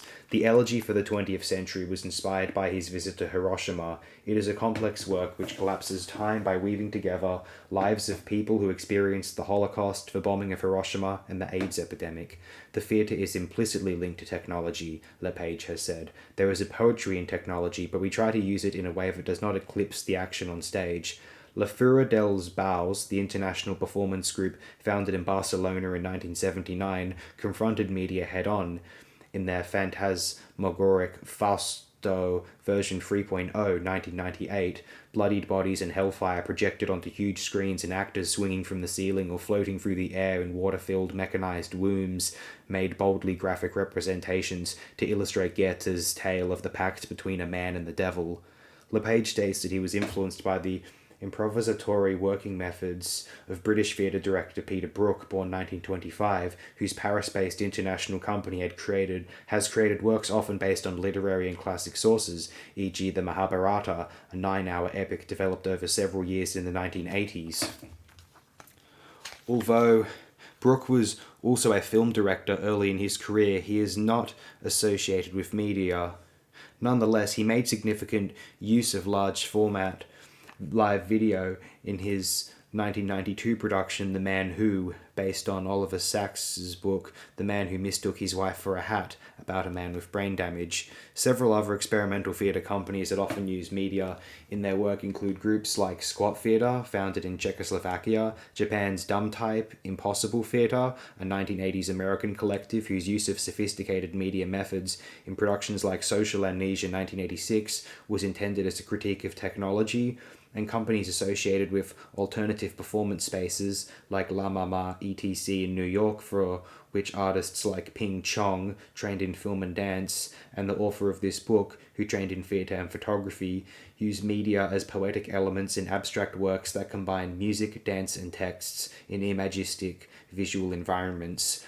Though sophisticated use of media entered experimental theatre productions in the 1980s, plenty of low-tech performance is practiced by younger artists whose pared-down presentations are more akin to Fluxus events than theatre. In the United States, Kristen Lucas, born 1969, is representative of an energetic young breed for whom the higher 8 video camera functions like a found object, allowing the creation of media collages, or video improvs as she likes to call them, that are elegant in their simplicity, strapping a camera or a small projector to a helmet. Lucas, often dressed in a pair of orange workers' overalls, as in Host 1997, makes real-time performances, projecting recently recorded images of encounters of policemen or other people she meets onto the walls of makeshift gallery or performance spaces. By the late 1990s, multimedia techniques begun so spontaneously by experimental dance and theatre groups in the late 1960s had infiltrated mainstream theatre and stadium spectacles, especially rock music shows. The Broadway musical Tommy, written as a rock opera by The Who in the 1970s and presented on Broadway in 1995, featured multiple video projections around the theatre's proscenium. Nearly every rock show now offers live feed video projection of the performers, which serves to expand the viewing field for large crowds and also adds to the feeling of a hyperkinetic, significant event occurring on stage. Behind the scenes of most media performances at the end of the century are digitized control boards that, with a touch of a button, control lights, sound, video, films, and much else. An increasing number of videos used are being shot on digital cameras and edited with digital computer technologies. This equipment has become like the Portapak video camera 30 years ago, relatively inexpensive means to accomplish effects that once only commercial producers could afford. It is this availability of affordable technology that has always paralleled development in art and media. At the same time that artists were taping their performances or incorporating film and video into performance art and theatre, artists were making single-channel videos that were often personal responses to a medium that rarely professed to be art: television. Chapter 2. Video art. A new medium. Critics may still have been, indeed still are, arguing over the aesthetic viability of Marcel Duchamp's Fountain, the upturned urinal submitted to an art exhibition in 1917, in the mid-1960s, but by this time the boundaries of art had been stretched so far that there were no more boundaries. Ready-mades like Fountain turn out to have been just the beginning. In New York, the happenings of Alan Caprow, Claes Oldenburg, and Jim Dine, the mixed media canvases with beds, stuffed chickens, and wires of Robert Rauschenberg, the body installations of Carolee Schneemann, and the neon panels of Dan Flavin are but a few examples of the multiplicity of artworks on display at that time. Critic Clement Greenberg's dictum that the meaning of art, by which he meant a painting or a sculpture, was to be found within the object itself, was being challenged now by the notion that central to the practice of art was concept and context. Minimalism and its offspring, conceptualism, were the dominant forms of the period. Unfettered by object status, art critic Lucy Lippard wrote, artists were free to let their imaginations run rampant. In the visual arts, illusionism was rejected in favour of a pared-down simplicity that was closer to industrial design than to pictorialism. This attitude reflected the ever-increasing tendency in art toward eliminating the boundaries between art and everyday life, or, as history has come to treat it, between high and low art, and beyond the confines of the art world. The medium that predominated in mass culture at that time was television. Art histories of the period often begin by considering Jasper Johns' Flag, 1954-55, Frank Stella's Stripe painting, 1959, or Andy Warhol's Brillo boxes, 1964, not with any discussion of video art. It is partly because video art, which emerged in the mid-1960s, must be considered from the perspective of a world increasingly dominated by the media, especially television, and this, to many critics, is too far afield from the concerns of art. However, as San Francisco Museum of Modern Art curator Christine Hill notes, a fundamental idea held by the first generation of video artists was that in order to have a critical relationship with a televisual society, you must primarily participate televisually. Images from around the world, which had only been available in the newsreels in movie houses, were now filtering into the average home, not only in black and white, but now also in colour. The moving image had entered the common household with a vengeance. By 1953, 2/3 of American households had televisions, and by 1960 it was up to 90%, a fact which was to have a profound effect on the film industry. Nonetheless, despite some notable exceptions on television in the US, like the serious dramas on Playhouse 90, art was to remain the domain of cinema. This century has established a kind of media technology pecking order, with cinema still on top, followed by television, then video, and now computer transmitted images, all of which arguably derived from theatre, which has suffered the most from loss of audiences and loss of artists to the other media. By the 1960s, the total commercialization of corporate television had been accomplished, and to media watchdogs and many artists, television was becoming the enemy. Americans are watching up to 7 hours of it daily, and a new consumer society was forming, generated by an advertising oligarchy, which is what keeps television going. In addition, worldwide political upheavals and dissident awareness, the student revolts in Paris, New York, and many other parts of the world, and a sexual revolution all contributed to the cultural contexts in which video art emerged. No one conceptualized the broad effects of the media explosion better than Canadian author Marshall McLuhan, 1911-80. In his many writings, especially The Medium is the Message, An Inventory of Effects, 1967, he helped a generation to understand the tremendous impact of the media on daily living. Any one of our new media, he wrote in 1960, is in a sense a new language, a new codification of experience collectively achieved by new work habits and inclusive collective awareness. The new media, he went on to say in 1969, are not ways of relating us to the old real world. They are the real world, and they reshape what remains of the old world at will. His critiques of advertising and commercial television became rallying points for 1960s artists/activists. Though there has been an argument over the exact origins of video art, especially targeted critiques from feminist critics in the US, like Martha Gever and Martha Rosler, in the very beginning there were two types of video practices: activist-driven documentaries linked with alternative news reports, and more properly so-called art videos.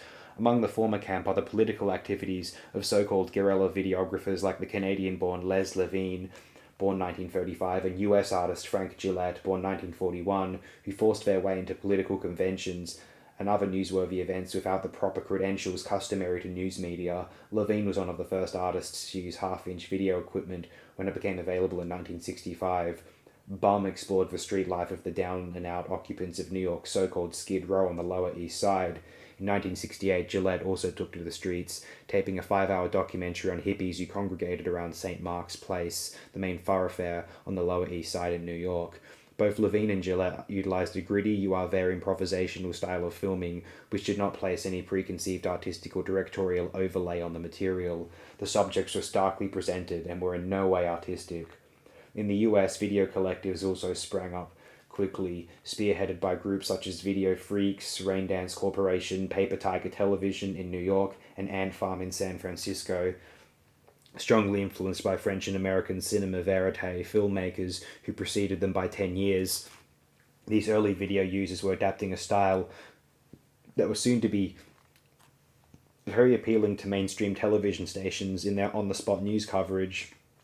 A case in point, Top Value Television, or TV, produced alternative coverage of the 1972 Democratic and Republican conventions in the United States. Using a half-inch open-reel black-and-white porta-pack, several TV correspondents infiltrated the main convention floors, interviewing everyone from politicians to commercial television reporters in what amounted to an entertaining, provocative look at the foibles of American political and news-gathering processes. The link between early alternative television, which actually received government funding, and mainstream television has its own vital history. Suffice it to say, by the end of the 1970s, as US video historian Deirdre Boyle points out, network television, realizing their entertainment value, had absorbed many of the guerrilla television camera and interviewing techniques. It even won over several of its members, including one activist/producer John Alpert, who became a producer for NBC Television News. The more purely art-oriented video histories will usually point to the day in 1965 when Korean-born Fluxus artist and musician Namjoon Paik bought one of the first Sony Portapack video sets in New York and turned his camera on the papal entourage that day making its way down Fifth Avenue. That, in this view, was the day video art was born. Paik apparently took the footage of the Pope shot from a cab, and that night showed the results at an artist's hangout, the Cafe Agogo, in this first presentation of video art. What makes Paik's filming of the Pope video art? At the most basic level, it is considered so because a recognized artist, Paik, is associated with experimental music and performance, made the video as an extension of his own artistic practice. As opposed to a news person on the beat with the Pope, Paik created a rough, non-commercial product that was a personal expression. Paik was not covering the news of the papal visit, but capturing an image that had cultural and artistic cogency to him. It is likely, from an historical perspective, that Paik's taping of the Pope received this designation as the first work of video art in the US, in large part because of Paik's subsequent emergence as the most prolific and influential early video artist. He also became the first spokesman for video art, as college technique replaced oil paint, he is quoted as saying, so the cathode ray tube will replace the canvas. At issue here is the intentionality of the artist, as opposed to that of the television executive or even commercial filmmaker or video maker. The work is not a product for sale or mass consumption. The aesthetics of video art, as intentionally loose as they may be, demand an artistic starting point from video artists that is akin to the aesthetic enterprise in general. Video as an art should be distinguished from the uses of video, however artfully executed, in documentaries, news reporting, and other purposeful, that is, applied arenas. Art and artful are separate, though linked, terms that exist to help us differentiate between what can and cannot be considered to be art. Artful techniques may enliven commercial television, advertising, etc., but these techniques are not in themselves what we would normally call art. Art lies in the intentionality of the artist, to make or conceive something without the constraint of some other purpose. The intention of the activist videographers, no matter how artful in execution, was not to create a moment of personal expression regardless of a practical application, here an alternative to traditional news reporting. This is certainly not to suggest that the only legitimate historical analysis of video art must begin with those artists who came from more traditional media, like painting or music, and incorporated video into an essentially painterly art culture, but we must recognize, as John Hanhart, curator at New York's Guggenheim Museum, points out, that it is a curatorial museum culture that has become the ultimate validating source for all works of art. The artists whom that system recognized often came from the established media of painting and sculpture. Paik, who studied aesthetics and music in Japan in the 1950s, is clearly representative of the video artist as opposed to activist or reporter. A native of Korea, he moved to New York in 1964 from Germany, where he had been a student, specifically, as he says, because of John Cage, whose experimental work in music and performance had a tremendous impact on many young artists at that time. While in West Germany, he met Cage and other Fluxus artists and participated in what is considered the first Fluxus festival, the Fluxus International Festival of Very New Music, held in the auditorium of the Stadtisches Museum in Wiesbaden. At the festival, Paik enacted a score by composer Lamonte Young that consisted entirely of the direction, draw a straight line and follow it. Paik dipped his head, hands, and necktie into a bowl of ink and tomato juice and dragged them across a long horizontal piece of paper. Paik later returned to this single straight line in his 1968 video Buddha, which features a Buddha sitting in front of a television screen showing only a black horizontal line. For Paik and other early practitioners of video art, including Dan Graham, Bruce Nauman, Joan Jonas, and John Baldessari, it was video's capacity for instantaneous transmission of image that was most appealing.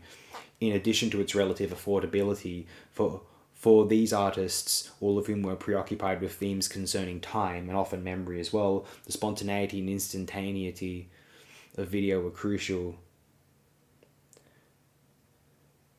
Video recorded and revealed instant time, whereas film had to be treated and processed. According to Graham, video feeds back indigenous data in the immediate present time environment. Film is contemplative and distanced. It detaches the viewer from present reality and makes him a spectator. Furthermore, as multiple projection devices were formulated, especially by Paik, it was possible to represent the often chaotic and random feel of multiple images competing constantly for our attention. Video also afforded a sense of intimacy usually not realizable in film. In the hands of artists like Vito Acconci and Bruce Nauman, who literally turned the camera on themselves in fabricated situations, Acconci, or in their studio, Nauman, Howard, Fried, video became an extension of the artistic gesture so long associated with painting, and especially with the abstract expressionists, who had emphasized the physical act of painting itself. With video, the artist's gesture could be recorded and his or her body could be observed in the act of creation. By the time he bought his Portapak Pate had already been involved diffusing television in his art. In 1963, at the Galerie Parnasse in Wuppertal, Germany, Paek filled a gallery space with televisions, some on the floor, some placed on their sides, all in an effort to disrupt the normal relationship of the viewer to the television set. Though the distorted images in this early media sculpture were not Paek's own, this reconfiguring and displacing of the television set from its normal setting in the living room of a home has remained a central preoccupation of the artist. Also in 1963, German artist Wolf Vostell, born 1932, placed television monitors amidst what he called his Decol/Ages magazine covers and announced that the television set had now been appropriated by an artist. Earlier in his first TV Decol/Age 1958, Vostell placed 6 television monitors in a wooden box behind a white canvas. The TV set is declared to be the sculpture of the 20th century, he said at the time of the exhibition, sounding as confident as Paek had about the depth of the canvas. Their early enthusiasm provided a rallying point for the new electronic art. Vostell and Paek recontextualized the monitor, thus inaugurating a new way of viewing the small screen divorced from the familiar commercial locus of the home. Now that the television medium had been liberated, so to speak, from the control of the commercial producers, artists could explore what to put on it in place of mostly commercial-driven content. A critical attitude toward television was dominant in video art from its inception and into the mid-1980s. Like the Fluxus film artists before them, video artists took it upon themselves to comment, often in the ironic tones of postmodernism, on the cultural wars surrounding television and its prevalence in the 20th century household. Richard Serra's, born 1939, Television Delivers People, 1973, features a scrolling text criticizing television as corporate entertainment. To highlight his cultural critique, Serra uses a soundtrack of Muzak, a bland hybrid music played in elevators and malls throughout the world.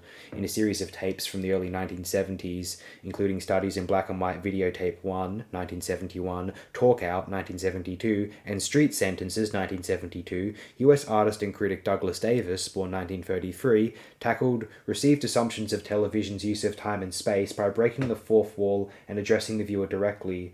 Like Akonsi, he debunks the presumed intimacy of the medium and reveals it for the distancing device it really is. Taka Imura, born 1937, grappled with the illusory nature of language and recorded image in his perception-bending videos from the early 1970s. In Double Portrait 1973, utilizing delayed audio playback and reverse image playback, Imura exposes the questionable reality of electronic images. The numbing effects of television commercials are interspersed with disturbing war footage in German artist Klaus von Brock's, born 1952, Das Softiband, The Softy Tape, 1980, seemingly endless repetitions of an ad for facial tissues, highlights the power of television to trivialize even the most poignant events as archive war footage competes with the commercial for the viewer's attention. Cultural and media critiques reach a Kafkaesque synthesis in Japanese artist Maiko Idemitsu's, born 1940, videos of tortured family members who can never escape the watchful eye of the mother because she is always watching them from a television monitor wherever they go.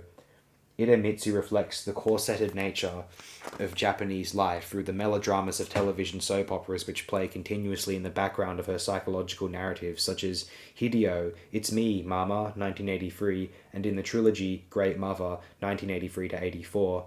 In addition to criticizing the television medium, several early video artists engaged in the technology of the camera and created innovative means of expression that were both used by other artists and commonly usurped by mainstream media and advertising. American Ed Emshwiller, 1925-90, who was an abstract expressionist painter as well as filmmaker and teacher, exploited the capabilities of video synthesizers and computer systems with his own original artistic and electronic strategies. In Scape Mates, 1972, Emshwiller utilized a form of computer animation which resulted in an almost psychedelic dance of figurative and abstract elements. Earlier that same year, he took his own black and white drawings and, with the assistance of engineers at Dolphin, one of the first corporations involved in computer imaging in the US, created Thermogenesis, a video work that dances with imagery in a sound environment made with a Moog audio synthesizer in collaboration with Robert Moog himself. Dan Sandon, whose interest in video grew out of his involvement with student protests in the late 1960s, developed the image processor in 1973. The IP, as it is called, is an analog computer for the manipulation of video images. In his Spiral PTL, Sandon used the IP to move a linear spiral made of dots in a musical rhythm with an accompanying soundtrack of electronic buzzes and running water. In a decidedly abstract vein, US artist Keith Sonnier, born 1941, used an early version of a computer scanner, the Scanimate, to create sensuous multiple image collages. Painted Foot, Black Light, 1970, and Color Wipe, 1973, both show extensive formal experimentation with light and color. His Animation 2, 1974, is a record of abstract shapes and colors which serve as metaphors for the properties of paint in paintings. Also prominent among early technological innovators of video art was the husband and wife team of Steiner and Woody Vasolka, who emigrated to the United States in 1965. She was born in Iceland in 1940, he in Czechoslovakia in 1937. Seizing the reins from commercial television, they set out to advance the technology of video by creating devices for artists, especially in the fields of digital processing and electronic image processing. In keeping with the age-old practice of artists constantly exploring the tools of their medium, the Vasolkas possessed a passion for understanding the inner workings of video, electrical energy organized as voltages and frequencies in a temporal event. Like painters involved with the contents of their palette, these innovators probed the video medium in much the same way that abstract artists or colorists did.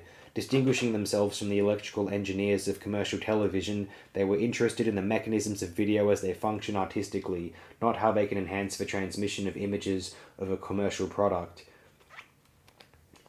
In a sense, the Vasolkas embody the notion that video art was to television what studio painting was to early forms of drawn or painted advertising. In works such as Home, 1973, in which the Vasolkas artfully incorporate colorizing and electronic imaging techniques to glamorize everyday objects, and Golden Voyage, 1973, a multi-layered homage to Magritte, the Vasolkas invented new means of electronic manipulation that altered viewers' perceptions, as pointillism and impressionism had done in painting a century before. Vocabulary, 1973-74, resulted from their experimenting of digital manipulation of images that closely resemble today's floating computer-based images seen everywhere on computer monitors and on television. Using the image of a hand filmed in close-up as a metaphor for artistic creation, the artists fashion an electronic sculpture from which light emerges and through which other objects are shaped and imbued with a life of their own. Namjoon Paik, who has been influential in virtually every area of video art, contributed one of the first new technologies with his Paik/Abe synthesizer, a device for image manipulation and colorization, developed with electronics engineer Shuya Abe. His Suite 212, 1975, re-edited 1977, is Paik's personal New York notebook, essentially a monumental electronic collage of altered images accented in dizzying colors. This piece set the stage for Paik's later investigations of imagery and culture, a classic example of which is Butterfly, 1986, a vibrant amalgam of collaged images and music. Several artists, taking their cue from Paik and the Vasolkas, incorporated sophisticated technology in their critiques of technology. Max Almy, born 1948, a Los Angeles artist, uses computer animation and digital effects in her postmodern renditions of a world dehumanized by technology. In Leaving the 20th Century, 1982, Almy creates a futuristic landscape in which human relations and attempts at communication completely fail. Time travel is imaginatively accomplished through the computer chip in this early experiment in computerized video art. Television also benefited artists. Public television stations in the United States and Europe fostered experimentation by allowing access to fully equipped studios. Starting in the late 1960s, Boston's public television station, WGBH, with funding from the Rockefeller Foundation, produced the new television workshop under the leadership of Fred Barzik. In 1969, 6 artists, Namjoon Paik, Alan Kaprow, Otto P.N., James C. Wright, Thomas Tadlock, and Aldo Tambellini, made videotapes using WGBH equipment for a program called The Medium is the Medium, which aired nationally.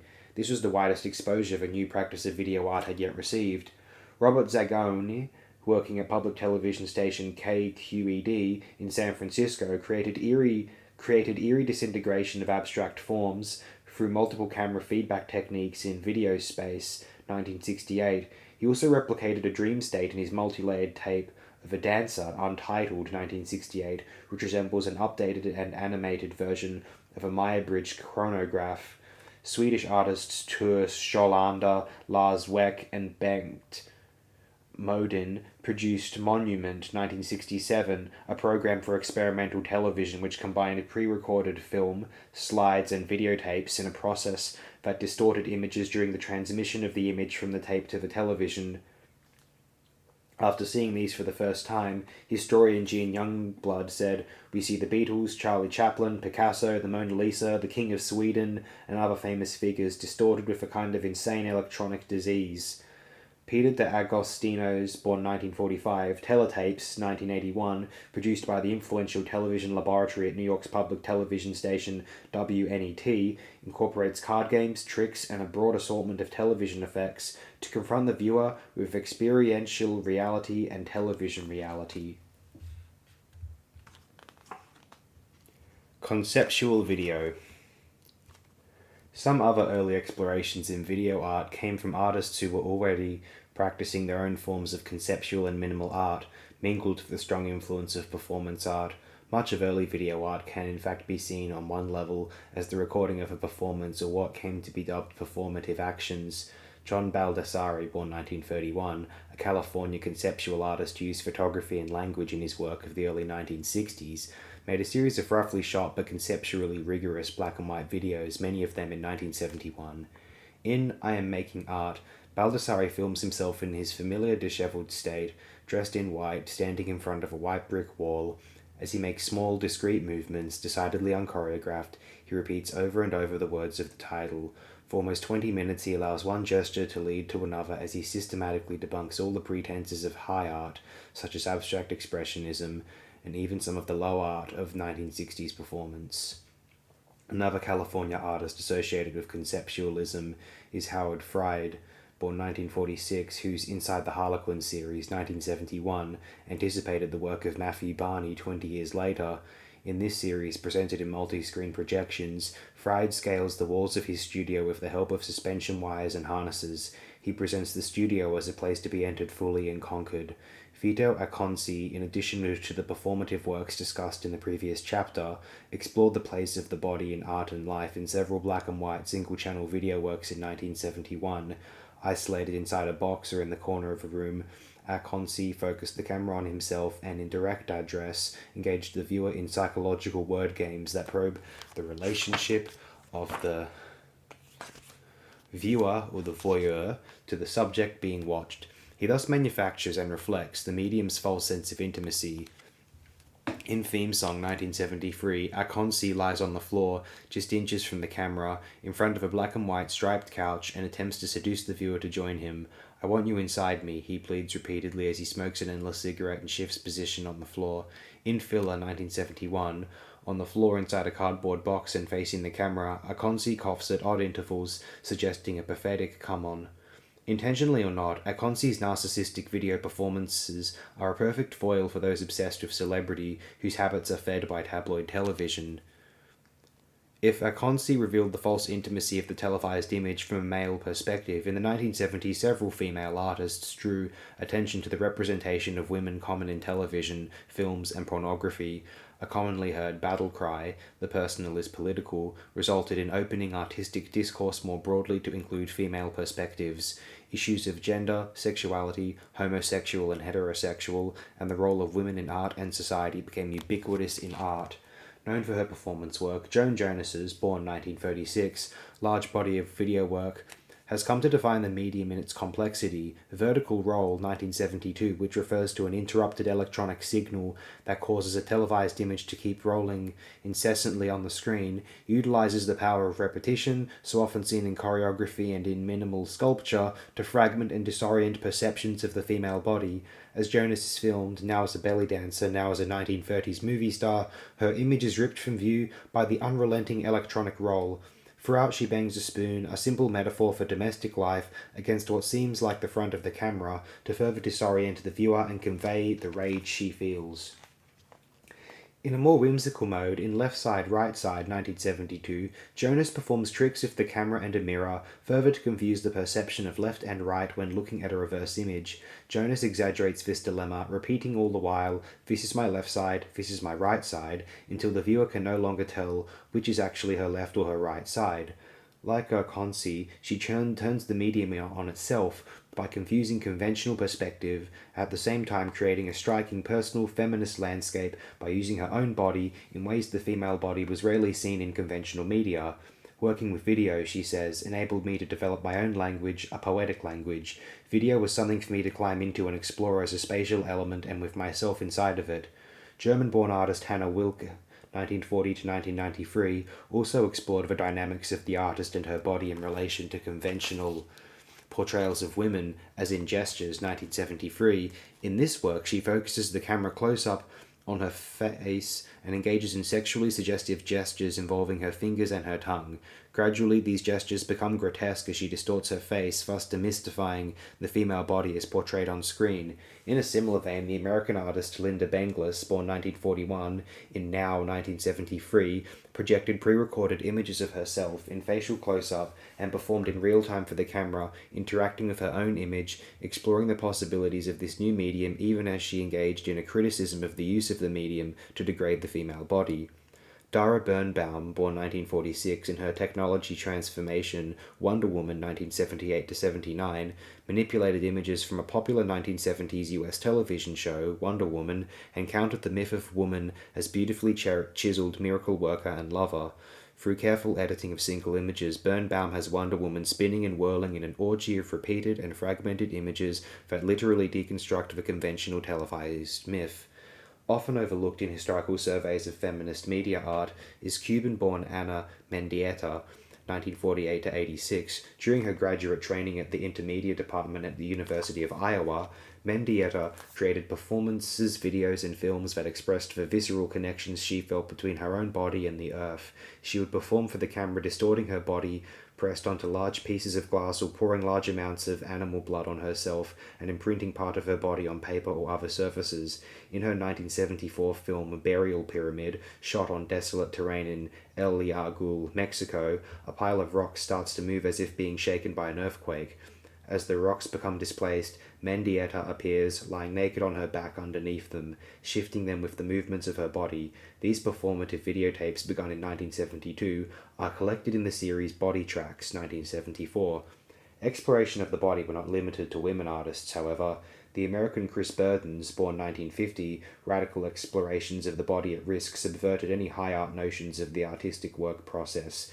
His performance-based work aimed to shock viewers into a new relationship between the performer and the audience, in which the viewer becomes implicated in the performer's extreme actions. Burden's early videos and films are documentations of his often shocking performance actions, including Shoot 1971, in which a bullet was shot into his arm, and Through the Night Softly 1973, in which, lying on his stomach, hands tied behind his back and dressed only in a pair of shorts, he pulls himself along a street full of broken glass. In Icarus 1973, he is taped lying naked on the floor of his studio in front of a few invited friends who serve as audience/witness while he narrowly escapes being set on fire as the curtains that hang above and around him are ignited. As is always the case of such video artwork, Burden narrated these tapes himself, coming across as a youthful daredevil conceptualist. His voice suggests no irony. He clearly believes that his risky actions revealed psychological insights into his own body's relationship to the world and to art.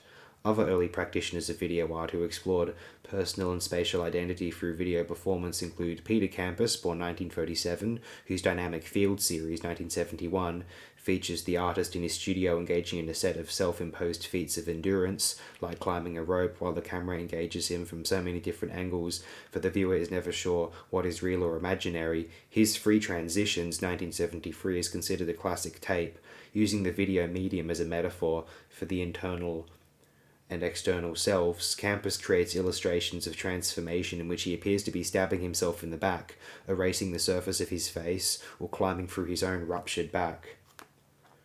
Bruce Nauman, 1941, also made videos using his own body. In wall/floor positions, he assumes sculptural poses on the wall and floor of his studio. The viewer is invited into a voyeuristic encounter with the artist in his workplace as he defines the physical space of his studio with his body. Several of his tapes, which are literal enactments of their titles, Bouncing in the Corner Number 1, Revolving Upside Down, Stamping in the Studio, all 1968, reveal the body as sculptured material as he moves about his studio in different configurations. These tapes also reflect the common practice among early video artists to simply let the tape run on to the end, thus deliberately rejecting conventional editing. It was not until 1975 that more affordable editing equipment became commercially available. Nauman is a good example of an artist who turned to video as only one other medium of his artistic practice. For Nauman and for others of his generation, new modes of expression were constantly and ruthlessly pursued in order to figure out how to proceed. As he says, uninterested in simply rehashing traditional problems of painting, he admired the way de Kooning explored in paintings his own reactions to Picasso.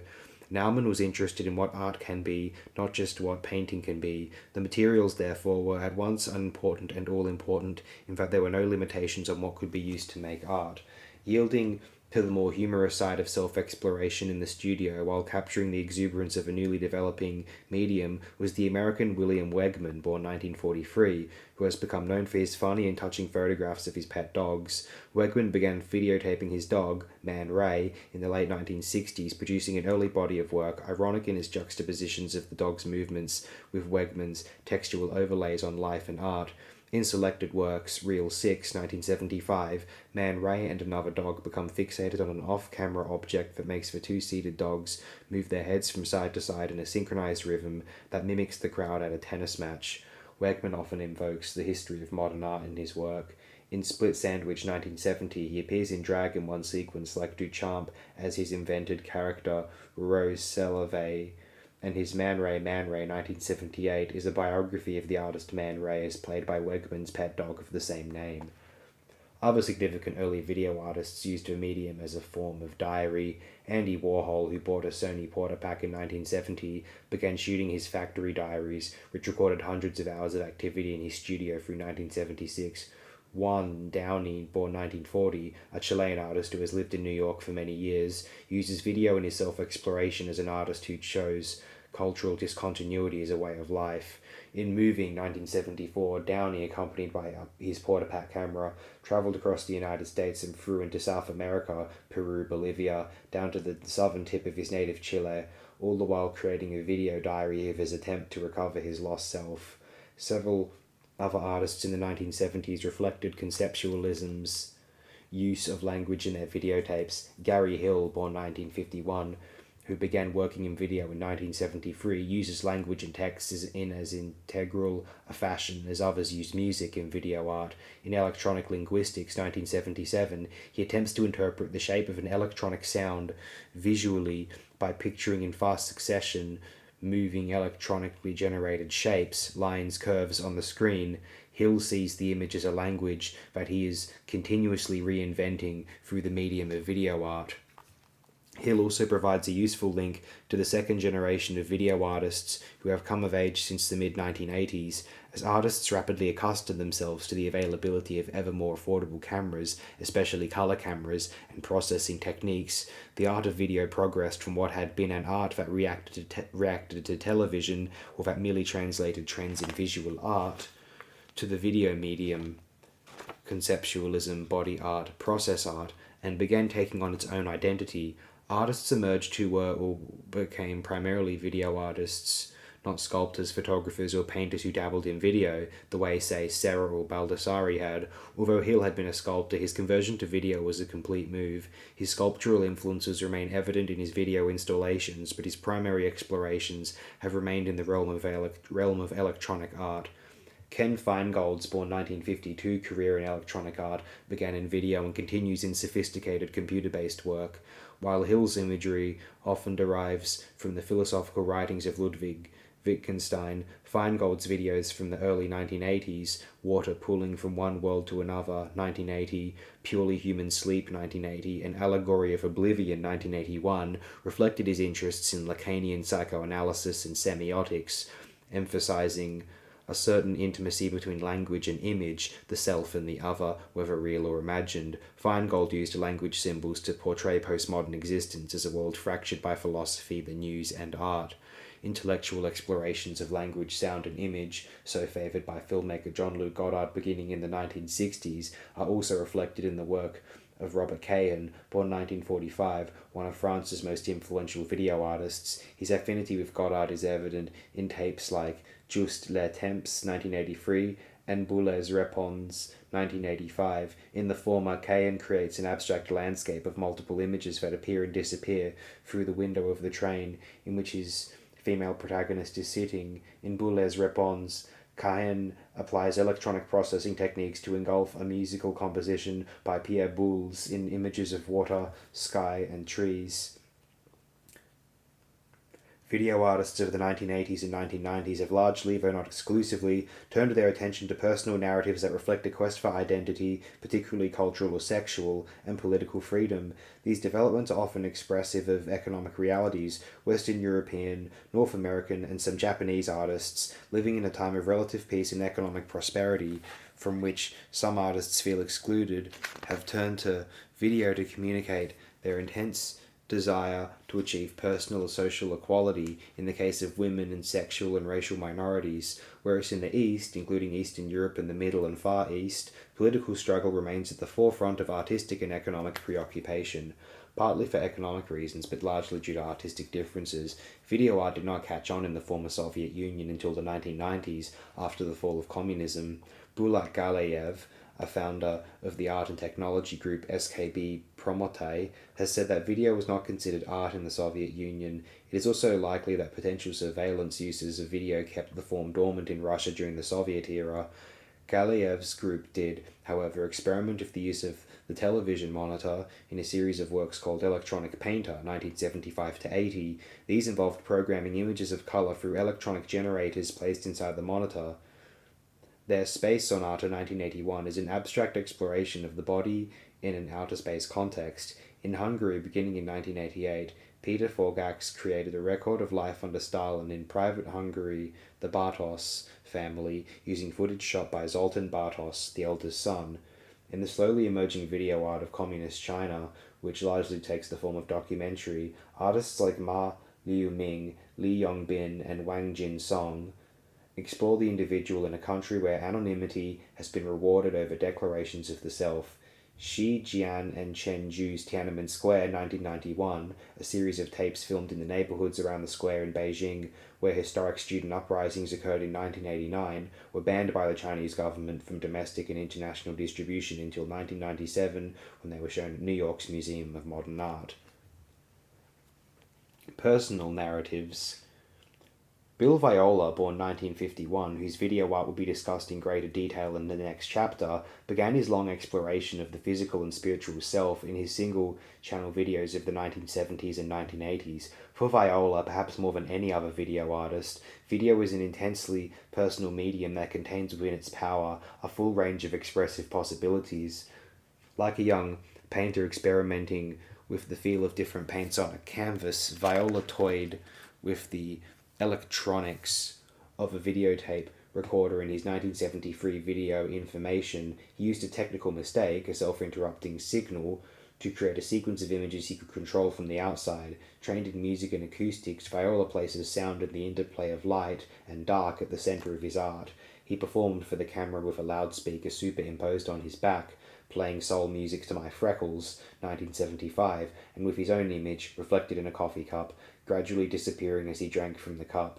A Non-Dairy Creamer, 1975. The self and non-self, fundamental concepts of Eastern mysticism, have long interested Viola and play a central role in all of his work to the present day. The artist's reflection, captured in the eye of an owl, became a signature mark of the artist with his heralded 1986 video, I Do Not Know What It Is I Am Like. Based on a Sanskrit text that investigates the connectedness of all living beings, Viola's search for self-knowledge is visualized in his 5-part metaphysical journey. Among younger video artists of the 1990s, especially women, there has been what appears to be a striking return to the low-tech performative style of the 1970s, as in the work of Akonsi or Jonas. Placing the body squarely in the personal/political realm are artists like Swiss-born Pipilotti Rist, born 1962, and the Americans Cheryl Donegan, Sadie Benning, born 1973, and Phyllis Baldino, born 1956. In her 1986 video, I'm Not the Girl Who Misses Much, Rist, echoing the early work of Marina Abramovich, dances frenetically in front of the camera while repeating the words of the title, also a pop tune. As her gyrations become more grotesque, this critique of MTV becomes a biting comment on the degrading of the female body in popular culture. In a slower-paced, more ironic vein, Cheryl Donegan's 1993 work, Head, the artist, while drinking white liquid from a plastic detergent bottle, makes exaggerated sounds of pleasure in the send-up of the pornography industry.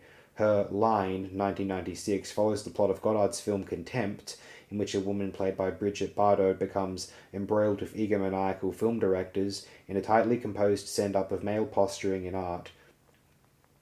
The diaristic work of American artist Sadie Benning, a self-described lesbian video maker, keeps the improvisational spirit of early video alive in her very personal narratives, begun in the late 1980s. Using a toy camera manufactured by Fisher-Price, Benning records the feelings of a young woman emerging into sexual maturity in tapes such as A New Year, 1989, If Every Girl Had a Diary, 1990, and Flat is Beautiful, 1998. Living Inside, 1989, records Benning's 3-week period when she took off from high school as a 16-year-old and taped herself in her room by herself. Innocence and pathos unite in this tale of the teenager as outsider. The incongruities of more grown-up life are explored by Phyllis Baldino's performative tapes in which she constructs and deconstructs everyday objects in front of a continuously recording camera. Her questioning of the stereotypical female preoccupation with makeup is featured in Cosmetic/Not Cosmetic, 1993-94, in which she destroys a vanity case with a power drill even as she is all made up and dressed in a satin slip. Male video artists of the 1990s seem to have taken a more lyrical track in work that tackles questions of identity. Their work is less angry, often expressing longing. Korean-born Seong Cho explores domestic activities, but in a reflective and imagistic manner. In his 1996 tape, Robinson or Me, ritualized activities like drinking tea or showering become metaphors for the solitary life. A sense of searching for an identity in a world in which the artist feels displaced links the work of British artist George Barber, Withdrawal, 1996, and Canadian Nelson Hendricks, Window, 1997. A profound search for the self dominates the videos of Russian filmmaker Alexander Sokurov, born 1951, especially Oriental Elegy, 1996, a dreamscape filmed on a misty, remote Japanese island in which the characters appear suspended somewhere between life and death. Sokurov and Viola represent what might be called the high end of video production, employing sophisticated film-like technology, occasionally mixing film with video, and resulting in a highly polished end product. What is so vibrant about video art is the fact that it embraces both high and low-end budgets in equal measure, at least in terms of what is shown in festivals, museums, and galleries. There is strong curatorial interest in conceptual, often performative, technologically primitive work, evident, for example, in the Museum of Modern Art's exhibition Young and Restless, 1997, which featured several low-budget videos by young female artists, among them Cheryl Donegan, Kristen Lucas, Alex Pearlstein, who engaged the camera in direct personal ways. Several British artists, especially Sam Taylor Wood, born 1967, and Gillian Waring, born 1963, also maximised the single-channel video format in their provocative, often humorous tapes. Taylor Wood's Brontosaurus, 1995, features a club kid in a London dance club gyrating to a piece of classical music. Waring, in a type of alternative television commercial, films women of different ages and ethnic origins making music by blowing into Coca-Cola bottles in I'd Like to Teach the World to Sing, 1996. Whether it be through narratives, formal experimentations, short humorous tapes, or large-scale meditations, video art at the end of the 20th century has assumed a position of legitimacy, even prominence, in the art world that few saw as possible even in the 1980s. Its seeming endless possibilities and relative affordability make it increasingly attractive to young artists who have been raised in an era of media saturation. Video is a way of participating in and reacting to media overkill. It is also a manageable means to communicate personal messages. The physical size and scope of artists' projects have grown even larger, while themes have become increasingly personal or individualistic. Several of the artists mentioned here have gone on to create complicated media installations in which they can control not only the image but also the context of viewing the image in complete environments of their own devising.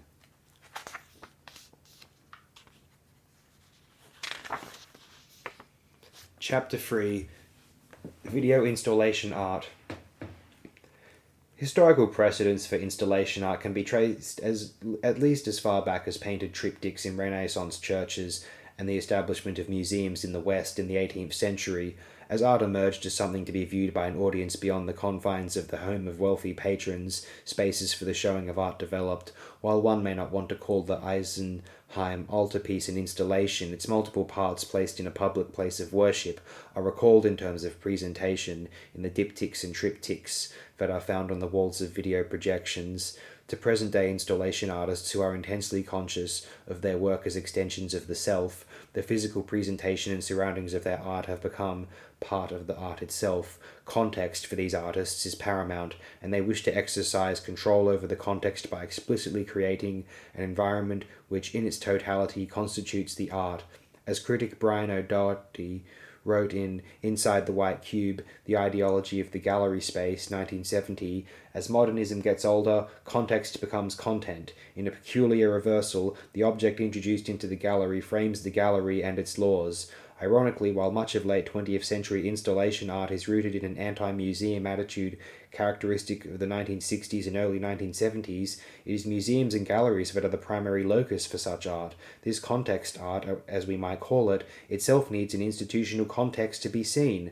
Rooted in expanded notions of sculptural space in performance art and the trend toward greater viewer participation in art, installation is another step toward the acceptance of any aspect or material of everyday life in the making of a work of art.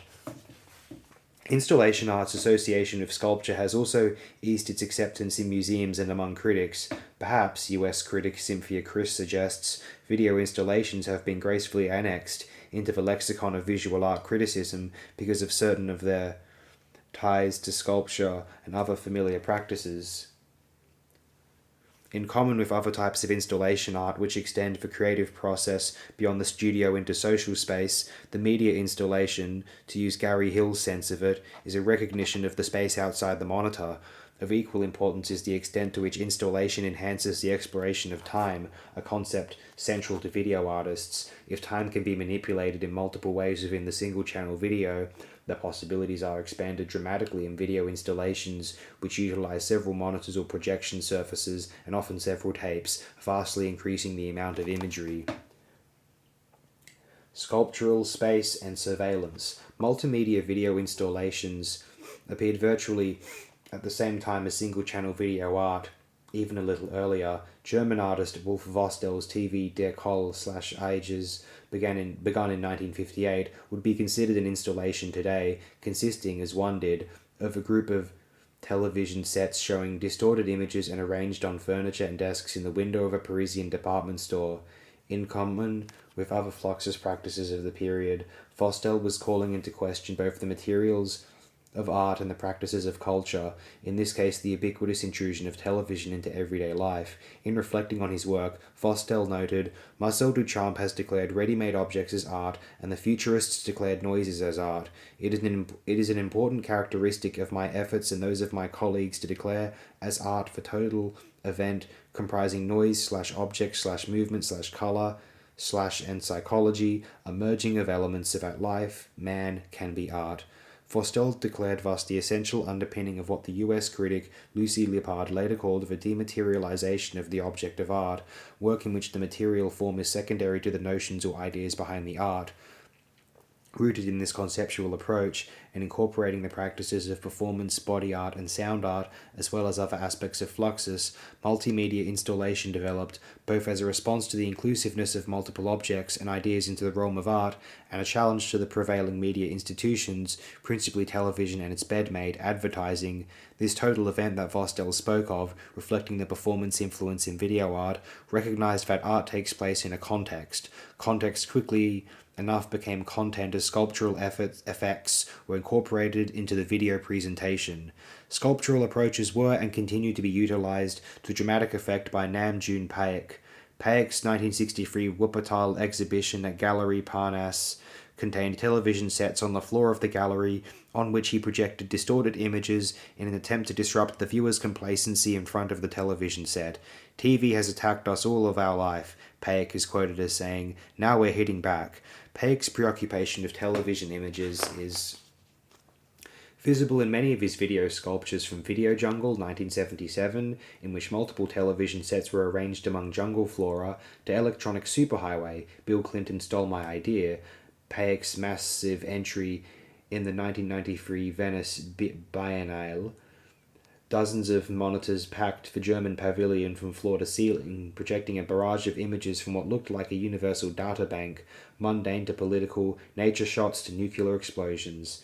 Shigeko Kubota, born 1937, who participated in Fluxus with John Cage, Paik, and others, has created a large body of work ranging from the sculptural to the diaristic, including video notes from a trip across Europe in the early 1970s, Europe on Half Inch a Day, 1972.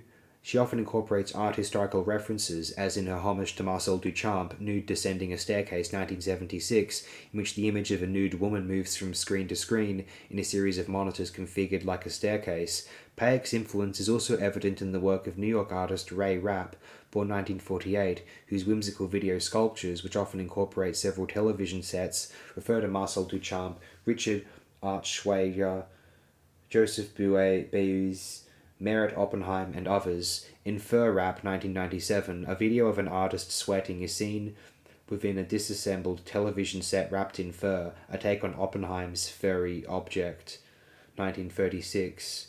Other early practices of video installation involved viewer participation, however unwittingly, in the form of surveillance cameras. Les Levine's first installation, Slipcover 1966, at the Art Gallery of Toronto showed viewers recorded images of themselves on a series of monitors.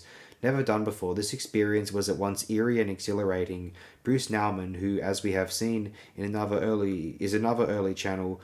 early single-channel video artist, exhibited Video Corridor in 1968. This claustrophobic enclosure consisted of two floor-to-ceiling parallel walls forming a tunnel with two monitors on top of one another at one end. The viewer walks into the corridor to see the videos, which turn out to be simultaneous surveillance shots of the viewer. The impact of the video is dependent on the context of displacement, even fear, created by the wall constructions. Critic Margaret Morse, upon encountering Video Corridor, the first video installation she had seen, wrote, "To me it was as if my body had come unglued from my own image, as if the ground of my orientation in space were pulled out from under me." Nauman explored video surveillance in other works during the early 1970s. In Corridor Installation 1970, a series of walls divided the Nicholas Wilder Galleries in Los Angeles into 6 passages, only 3 of which were passable. Visitors attempting to work the maze were taped, always from the back, by cameras mounted on top of the walls, and their images were projected on monitors throughout the passages. Peter Campus, born 1937, who along with Nauman and Aconsi was an influential first-generation video artist, explored psychological aspects of perception in interactive installations such as Negative Crossing 1974, in which visitors were unknowingly videotaped performing actions in front of a mirror that were then projected onto large screens. The surveillance technique was utilized by German-born Dieter Froese, born 1937, in his Not a Model for Big Brother's Spy Cycle, 1987, in which the artist combined closed-circuit television with a 2-channel pre-taped video. Viewers were taped as they entered the installation room, their bodies projected on monitors as they watched others being interviewed about their political activities. Interest in surveillance arose not only from public revelations in the news media about actual policing practices, but also from the nature of television itself, which appears to be constantly watching the viewer even as the viewer is watching it. Surveillance art installations directly confronted this reflexive quality of the television and flipped responsibility for viewing back to the viewer, lulled into a passive relationship with the television screen. Video installations took an active role in energizing the viewer to respond to the object viewed. By showing viewers themselves, the artists engaged them intentionally in a very direct way, sometimes to the point of anger or shock. Even more importantly, the viewer became a performer, a totally new viewing experience. Unlike performative strategies in happenings, where viewers went to the event expecting or hoping to become a part of it, the viewer of a work installed in the museum has no such expectation. The privacy of the viewing experience is invaded, and willingly or not, the viewer becomes the viewed not only by herself, but also by others. As a time-based medium, the recording in real time, video art allows for multiple manipulations of the experience of time. Present tense is no more readily felt than in seeing oneself all of a sudden on a monitor in the middle of an exhibition. Time-lapse can also provide immediate experience of time just past, as when a viewer's previously recorded image plays on one monitor as their present image is shown on another. In a 1992 exhibition at the London Museum of Installation, David Goldenberg had his video cameras monitor audiences who could see their images in mirrored chambers they were unable to enter. Past, present, and future were collapsed in a maelstrom of self-projections. Exploring the political. While Doug Hall and Sally Jo Pfeiffer, in their book Illuminating Video, 1990, warn that video art defies categorization in familiar art historical terms, there are recognizable trends in video installation. Closely linked to the early sculptural installations of Vostell and Paik are the politically charged multi-channel installations of US artists Les Levine, Frank Gillette, and documentary filmmakers John Riley, Arthur Ginsberg, and Skip Sweeney. As if responding to the late 18th century French critic Saint-Simon, who urged artists to become the advance guard of political sensitivity, artists of the 1960s and 1970s responded to political unrest in a multitude of ways that included performances, events, and installations, fostering interactivity in making and viewing art. Frank Gillette's installation, Wipe Cycle 1969, produced in collaboration with Ira Schneider, and presented in the influential exhibition TV as a Creative Medium at the Howard Wise Gallery in New York, resulted from Gillette's experiments with image feedback and time delay. Integrating pre-recorded information with a live feed of the viewer's image, Gillette challenged a traditional passive viewing experience. The most important function of Wipe Cycle, Schneider told critic Gene Youngblood, was to integrate the audience into the information. It was a live feedback system which enabled the viewer standing within its environment to see himself not only now in time and space, but also 8 seconds and 16 seconds ago, Gillette added. It was an attempt to demonstrate that you're as much a piece of information as tomorrow morning's headlines. Members of US underground video groups such as TV and Global Village occasionally made installations as part of their video work. John Riley, co-founder of Global Village, created a multi-channel installation of his controversial Irish tapes in 1974, bombarding the viewer with images of conflict in Northern Ireland on multiple screens. Riley created an energetic installation which furthered his purpose of presenting as many images as possible of his hundreds of hours of unedited tape. As the use of video in installation grew, the distinctions between artists and activists dissipated, and many artists engaged in media and society critiques within the framework of their art. Dara Birnbaum, born 1946, whose aforementioned single-channel video technology transformation Wonder Woman 1978-79 brought her wide attention, has created several installations that engage the politics of television. PM Magazine, 1982-89, a virtual assault of appropriated banal images from the mass media and world politics. Tiananmen Square Break-in Transmission, 1990, a fast-paced examination of the role of the media in the highly publicized student uprisings in China in 1989. Birnbaum was one of the first to make video walls that followed the lead of television merchandisers who piled their television sets one on top of the other in store displays. Her Rio Video Wall 1989, installed in a shopping mall in Atlanta, Georgia, is a permanent outdoor video installation consisting of 25 monitors. The structural enormity of installations such as these gives new weight to the union of sculpture and architecture in the medium of installation. Furthermore, the moving video image expands the notion of the field of sculpture, rendering it more fluid and active. The public function of art and media has been subjected to broad scrutiny in the installations of US artist Judith Barry, born 1954, Emerging from the feminist movement of the 1970s, Barry explored issues of female identity in early videos like Kaleidoscope, 1979, in which familiar family characters argue feminist theory. Her repertoire of themes has expanded to include large-scale installations that take on the entire spectrum of modern technologies. In Hard Cell, 1994, video monitors, projectors, discarded computers, a defibrillator, and other detritus from the modern age spill out of a corroding shipping crate.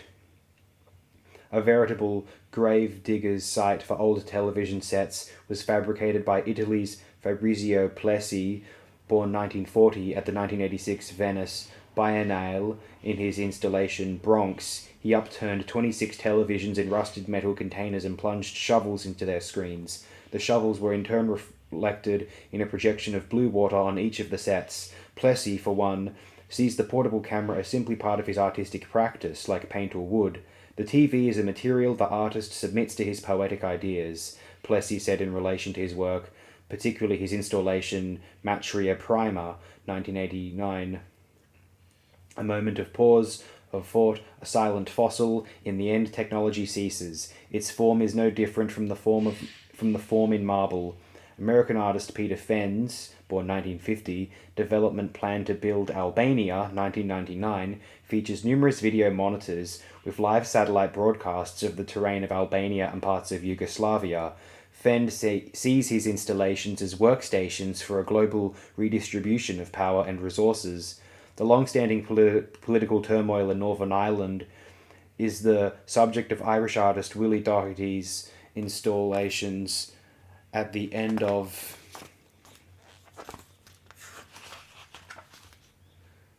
the Day, 1994, and Somewhere Else, 1998. Doherty uses full wall projections of burnt-out cars, roads leading to nowhere, pure darkness, and looped voiceovers of phrases like, "At the end of the day, there's no going back," to illustrate the pathos of war. Taking direct aim at popular contemporary media is Canadian artist Stan Douglas, born 1960, whose cool, understated installation Evening, 1994, reenacts the ritual of the family watching the evening news in the 1960s and 1970s. Using archival footage from the period as background and actor/newsmen in the foreground, Douglas has his anchors smiling regardless of the horrors, Vietnam War stories, interracial riots they may be reporting. The ubiquity of broadcast news, raised to an unprecedented international level by Ted Turner's cable news network, CNN, which can be seen in virtually every country on Earth, has made the image of a world event, starving children in Somalia, war in Iraq, the death of Diana, Princess of Wales, instantly recognizable the world over. Many international artists reflect this preoccupation with the news image in their own video installations. French artist Fabrice Hibert created an entire broadcast studio complete with monitors, furniture, editing and control rooms at the 1997 Venice Biennale. Performing within his own installation, Hibert conducted interviews, did commercials, and had production meetings in this ersatz broadcast outlet. Ein Faust inter Tasch machen, Make a Fist in the Pocket, a 1994 installation by German artist Marcel Odenbach, born 1953, portrays how 7 countries, Germany, USA, England, France, Italy, Czechoslovakia, and Mexico, maintained order during the political upheavals of 1968.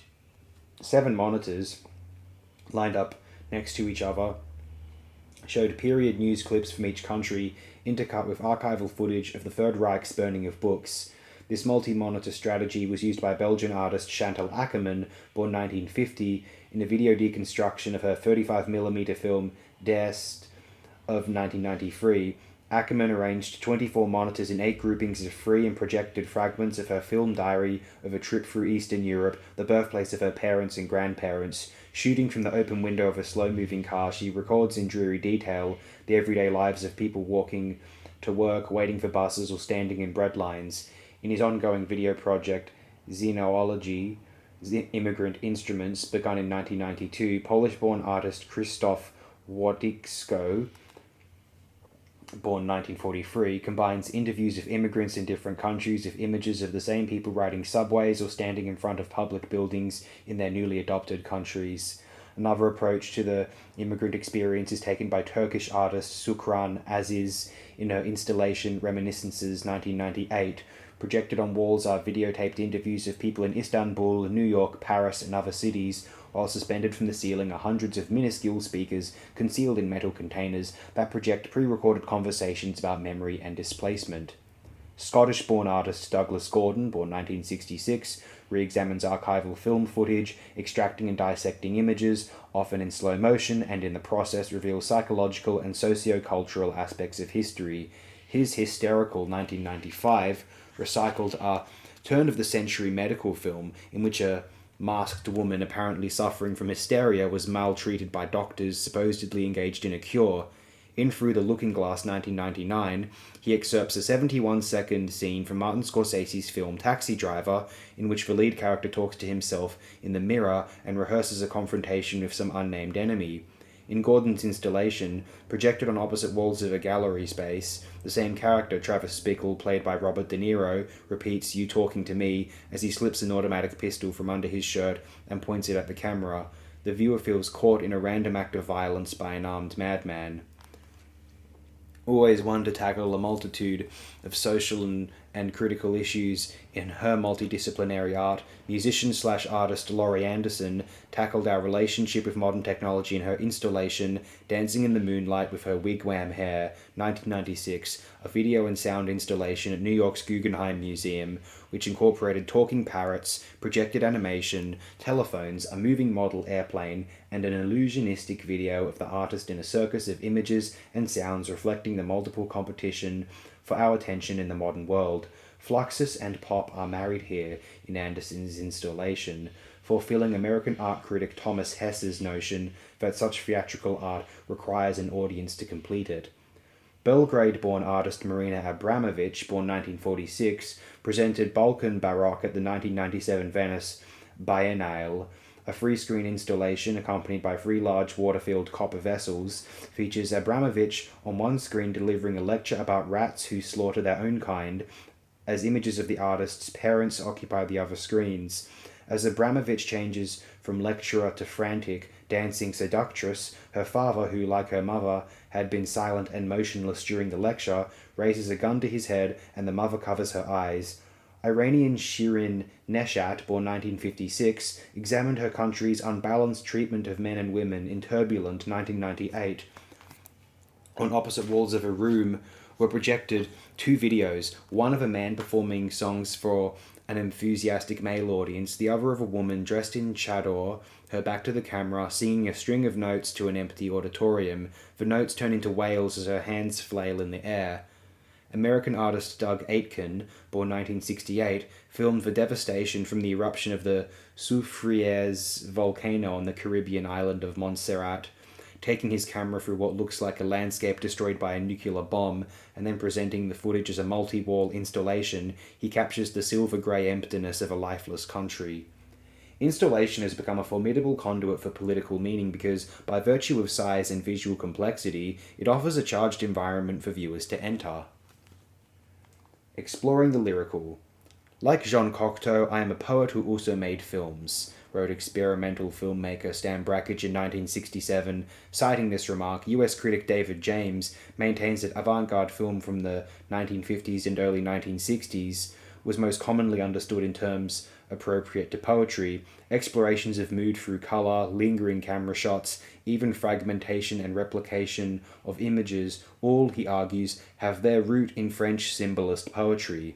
The same may be said of Bill Viola, Mary Lucia, Steiner and Woody Vasolka, among others, whose lyrical video installations reflect the artist's preoccupation with memory, loss, mysticism, and aesthetics.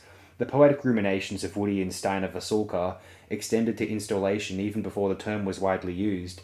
At the Kitchen Live Audience Test Laboratory, New York, now simply called The Kitchen, which they founded in 1971, the couple created what Steiner refers to as environments consisting of multiple monitors and cameras. In Machine Vision, 1976, 2 video cameras on a motorized turntable interacted with 2 mirrors and 2 monitors, creating a camera view beyond the restrictions of the human eye. Regarding this early work, Steiner remarked, I was horrified by the idea that if you hold the camera, you control the image the viewer sees. So I put the camera on a tripod and left the room. With the turntable, the image would move continuously without a cameraman.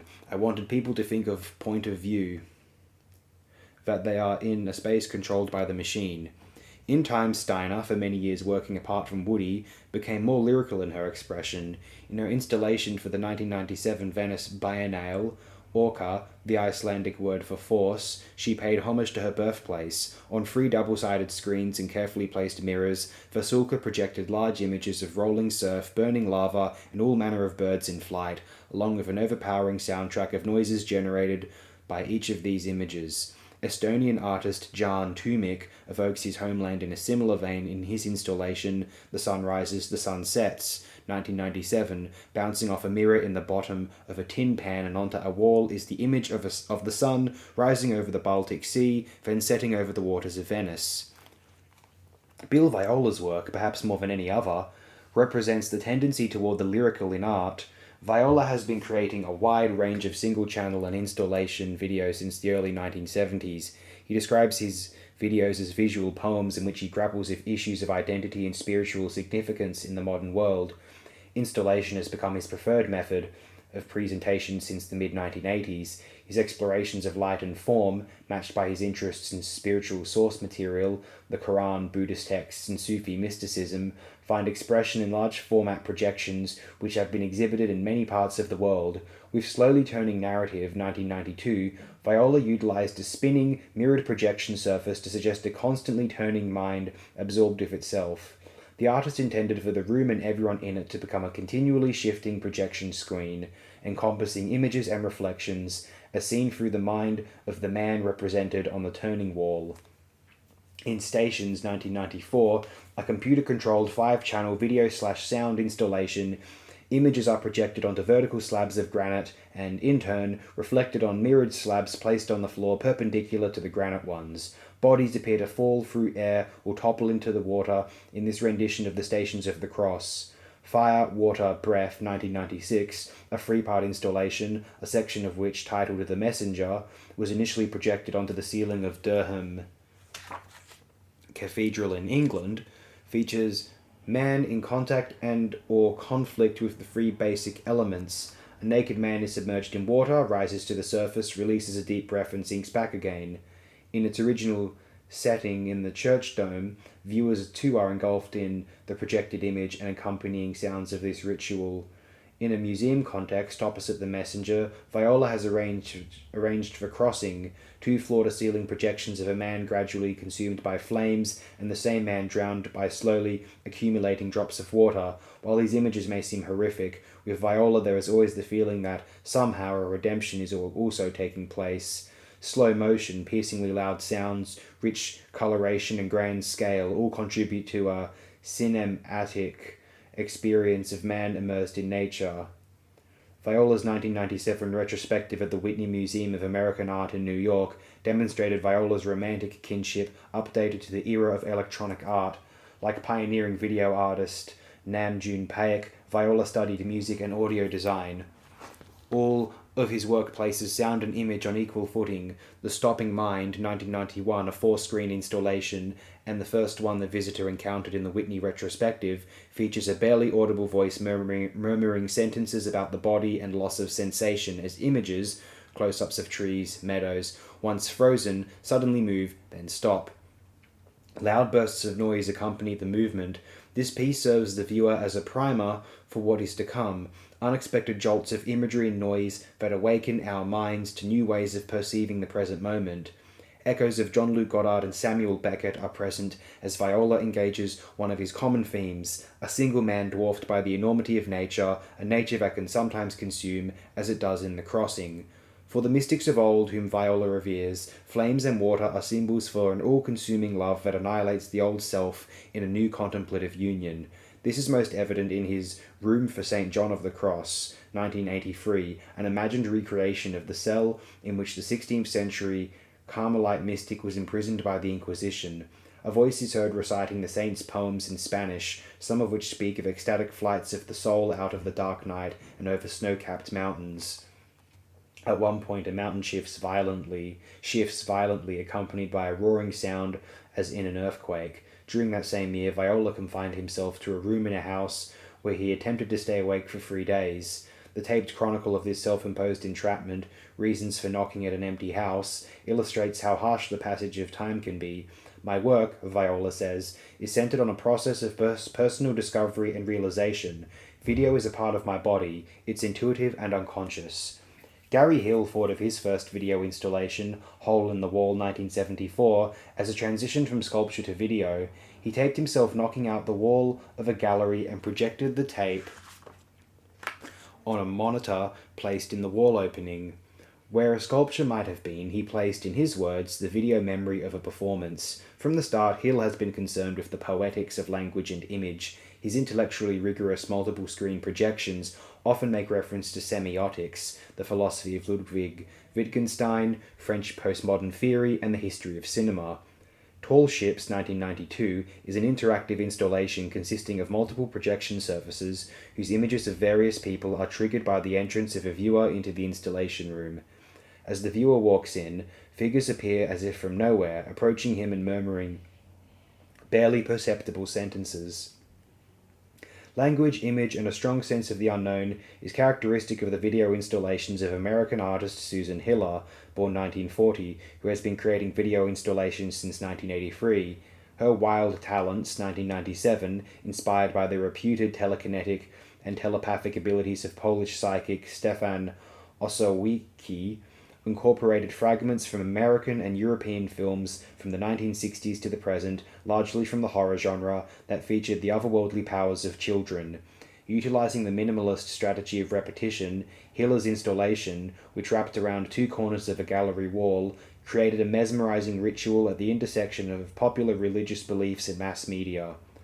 Light and landscape, both internal and external, suffused the video installations of American artist Mary Lucier, born 1944, in works such as Ohio at Givney, 1983, and Wilderness, 1986.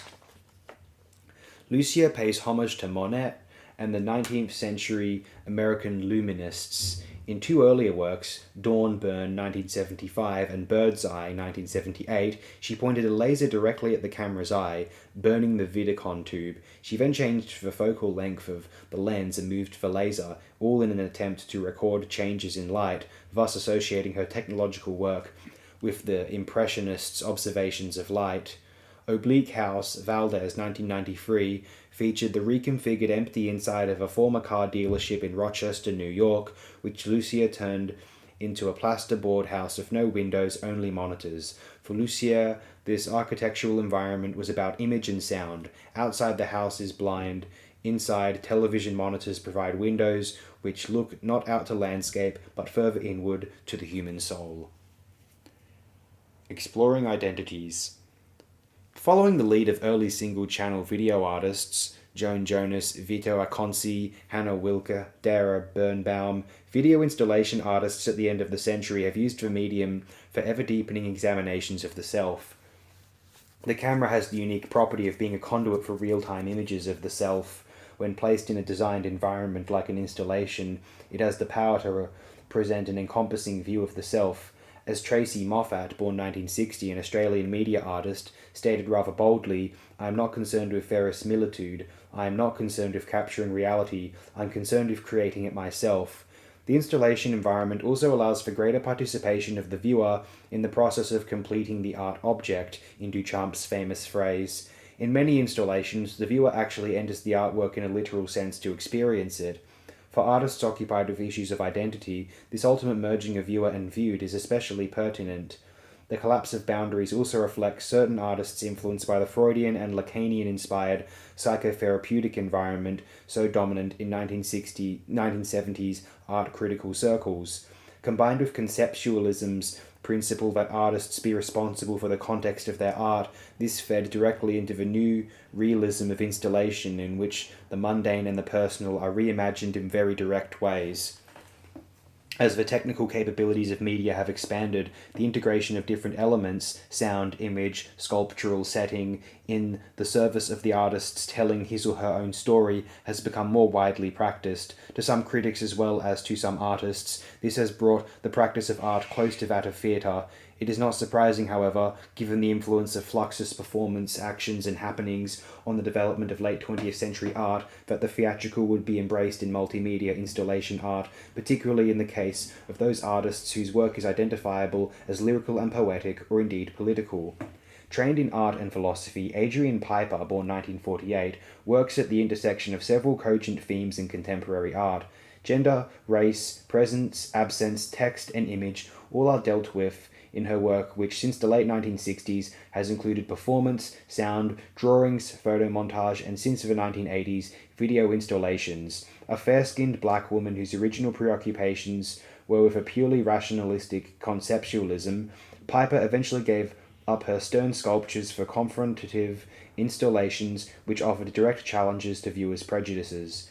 In What's It Like, What It Is, Number 3, 1991, Piper integrated her early work in minimal sculpture with video by constructing a wide vertical box in which monitors showed a black man's head from different angles. Viewers were seated on white bleachers surrounding the box, like the Romans watching the lions devouring Christians, Piper said, and also like sitting on late 1960s minimal sculpture. The man spews forth retorts to common racial slurs.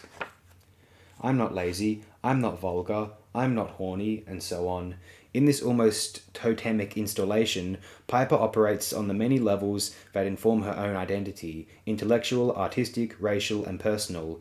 In her 1997 installation Out of the Corner, consisting of 17 monitors, photographs, and overturned chairs, Piper confounded viewers' associations with all manner of racial and ethnic stereotypes by having the talking heads on the monitors address challenging questions directly to the audience. Of all the video installation artists who confront identity issues, perhaps Matthew Barney, born 1967, has gained the most worldwide attention with his surrealistic explorations of male identity beyond conventional boundaries. Barney quickly moved from Nauman and Akonsi-inspired videos of himself naked scaling the walls of his studio, Field Dressing, Orophyll, 1989, to full-colour and lavish scenarios of his Cremaster videos and installations, begun in 1994, in which elaborately costumed fairies, satyrs, and other assorted creatures enact private scenarios that spring from Barney's preoccupations with body parts and fluids, hetero and homosexual relations, athletics, and alchemy. The word cremaster, the thin suspensory muscle of the testicles, invites associations with an enclosed world that is primed for sexual activity, fueled by fantasy and desire. With Barney, explorations of the body in late 20th century art reach baroque proportions in production values of costumes, makeup, prosthetic devices, fantastical camera images, and sculptural oddities that suggest a breathless search for identity and pleasure under the constant eye of encroaching death. Cremaster 5, 1997, especially with its elaborate black costumes and dark music, has the feel of an extended funeral despite underwater images of sea nymphs at play. Combining a strong sense of the theatrical with advanced technologies is characteristic of the Japanese group Dumb Type, formed in 1984, while its members were students at the Kyoto University of the Arts. Formerly led by Teiji Furuhashi, 1960-95, Dumb Type works in Butoh-inspired performance as well as installation. Their highly theatrical video installations, which explore issues of sexual and cultural identity, are expressly related to their practice of dance and theatre.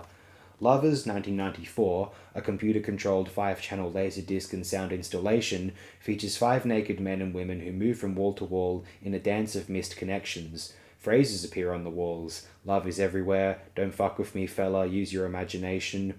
Voices murmur indistinguishably, bodies emerge from the darkness, confront the viewer, then fall back into space. The shadow of AIDS, which claimed Furuhashi, hovers over this installation.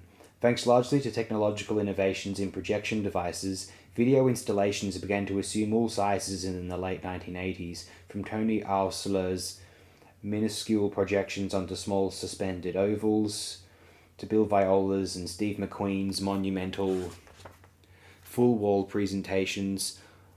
Auslöhr, born 1957, engages the viewer's identity directly in installations such as Manshishi, 1977, in which several small projections throw hybrid talking heads onto egg-shaped ovals suspended from poles. The heads, looking directly at the camera, which becomes the viewer, spout aphorisms about sexual identity, personal religious beliefs, and interpersonal relationships. Auslöhr's work has clear theatrical appeal, masking biting commentary in the guise of humorous, offbeat, and fun projections. Formally, Auslöhr seeks to remove the image from the television screen and project it onto the real world. Diverse issues of female identity are addressed by several late-century artists. US artist Amy Jenkins, born 1966, borrowing a technique from Auslöhr, and before him, American media and performance artist Robert Whitman, projects images onto everyday objects like shirts or bathtubs. In Ebb, 1996, a tub becomes a repository of bloody water, which is actually projected onto its porcelain surface. A woman climbs into the tub and the blood recedes into her body, reversing the menstrual flow. One is reminded of the haunting images of Anna Mendieta, who in the late 1960s and early 1970s photographed and videotaped herself in a variety of isolated and risky situations. Palestinian-born Mona Hatoum, born 1952, inserted a tiny camera inside her body and projected the video of her internal organs in a circular structure resembling an eyeball placed on the floor of a walk-in installation. Viewers are given the simulated experience of walking through the artist's reproductive system, something of an updated homage perhaps to Judy Chicago's The Dinner Party, 1974-79, which featured porcelain reproductions of the female anatomy. In her video installation Yvonne, 1997, German artist Rosemarie Trockel, born 1952, favoured genteel appreciation for the everyday, with images of children playing, fibres of cloth unwinding, and, with a hint of Diane Arbus-inspired photographs, shots of young girls skipping around the yard, intercut with images of a woman covered in tarantulas. Tracy Moffat insinuated the female gaze into the male stronghold of voyeurism in her video installation Heaven, 1997, working in a casual style with a camcorder. Moffat filmed young men undressing before they hit the waves. The footage seems unedited, a record of Moffat's afternoon at the beach in the outdoor locker room of Australia's idealised visual commodity, the surfer.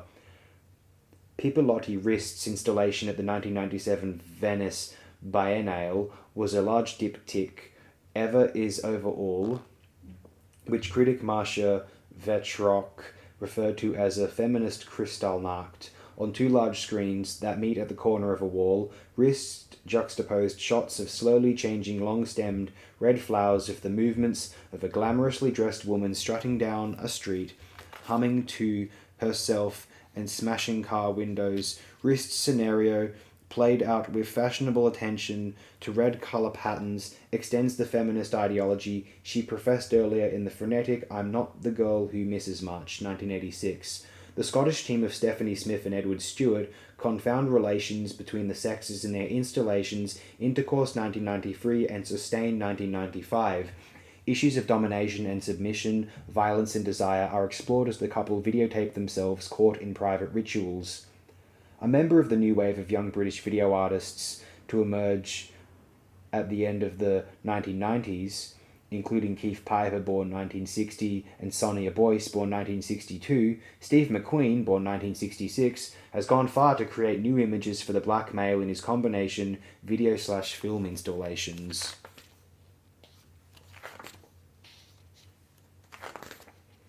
In full-wall projections such as Bear, 1993, during which two naked men, one of whom is McQueen, engage in a boxing match, as much a playful passe-deux as combat, and Five Easy Pieces, 1995, an enigmatic and fractured narrative, McQueen replaces familiar images of the black male from sports and news accounts with fuller, more complex characters.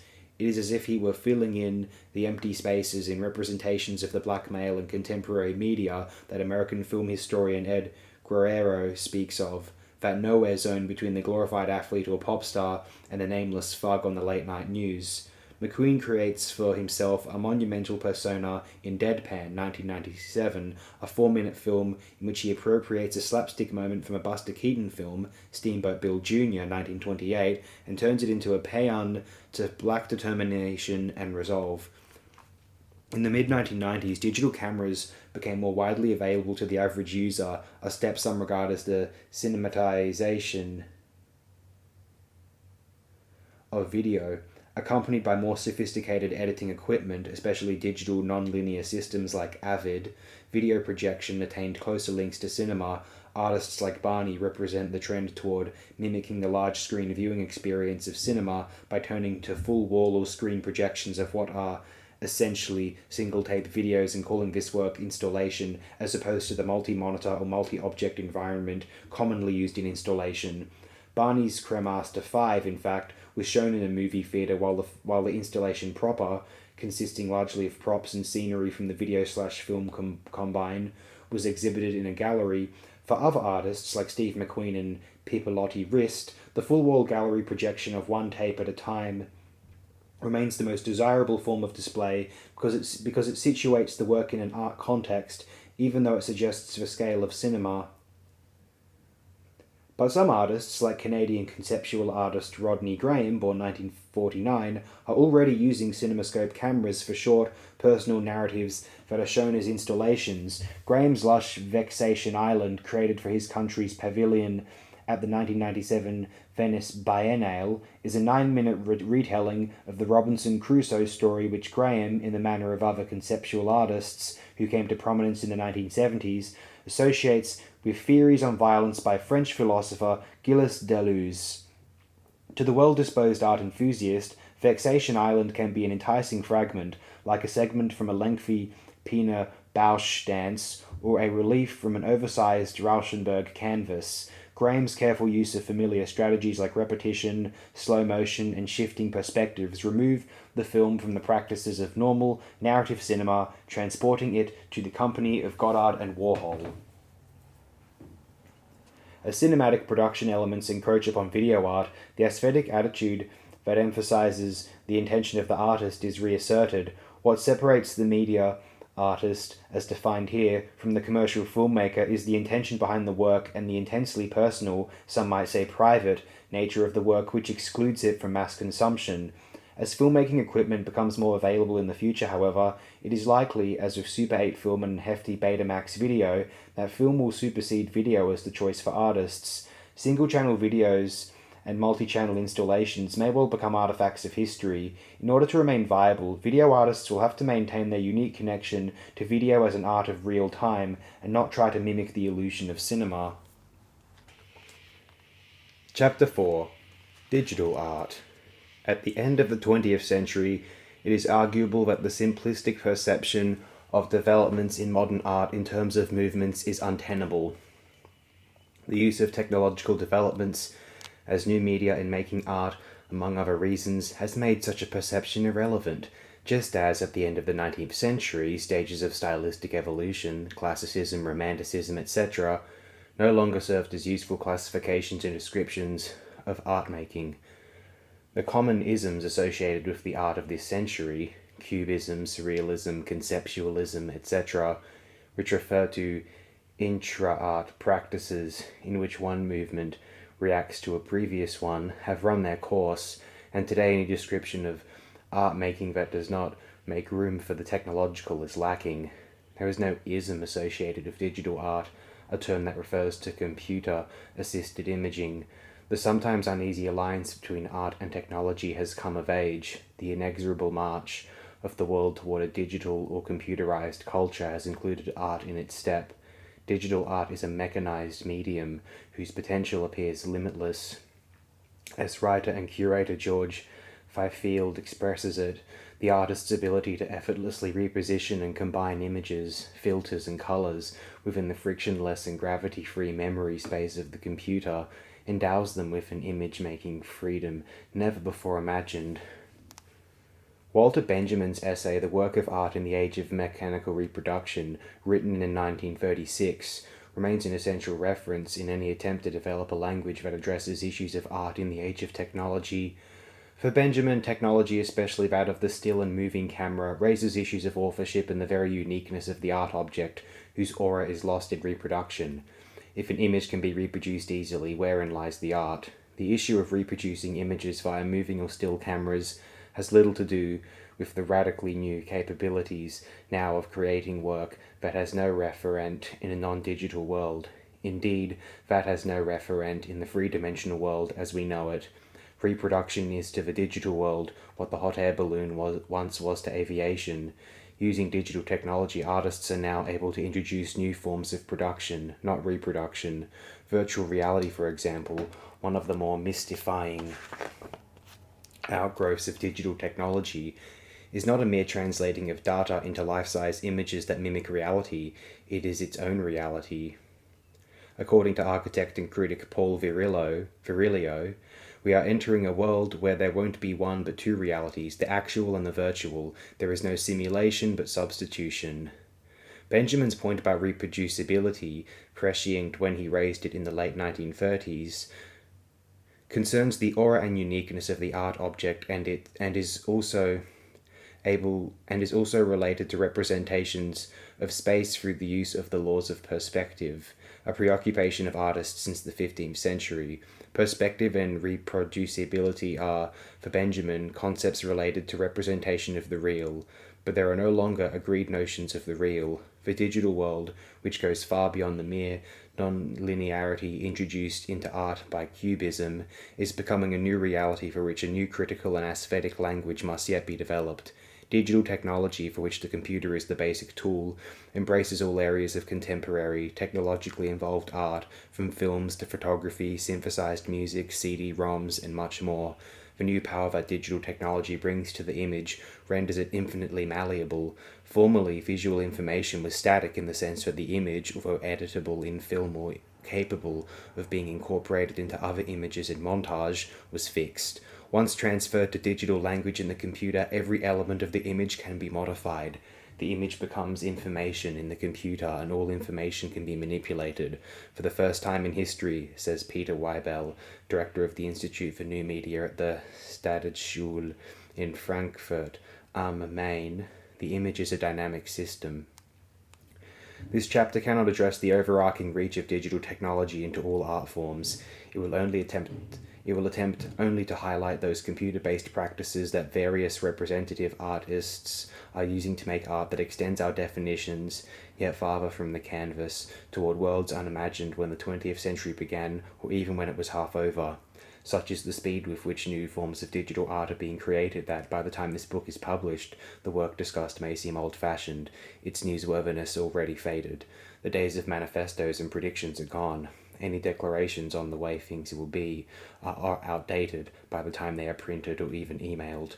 Referring to the all-digital electronic computer, which was introduced at the Moore College of Electrical Engineering in Philadelphia in 1946, Charles Steinbach, curator at New York's International Center of Photography, writes, some 45 years after its introduction, this technological wonder has assumed countless roles in culture, placing itself at the center of what could be called the second technological transformation, a shift from the industrial age to the electronic era.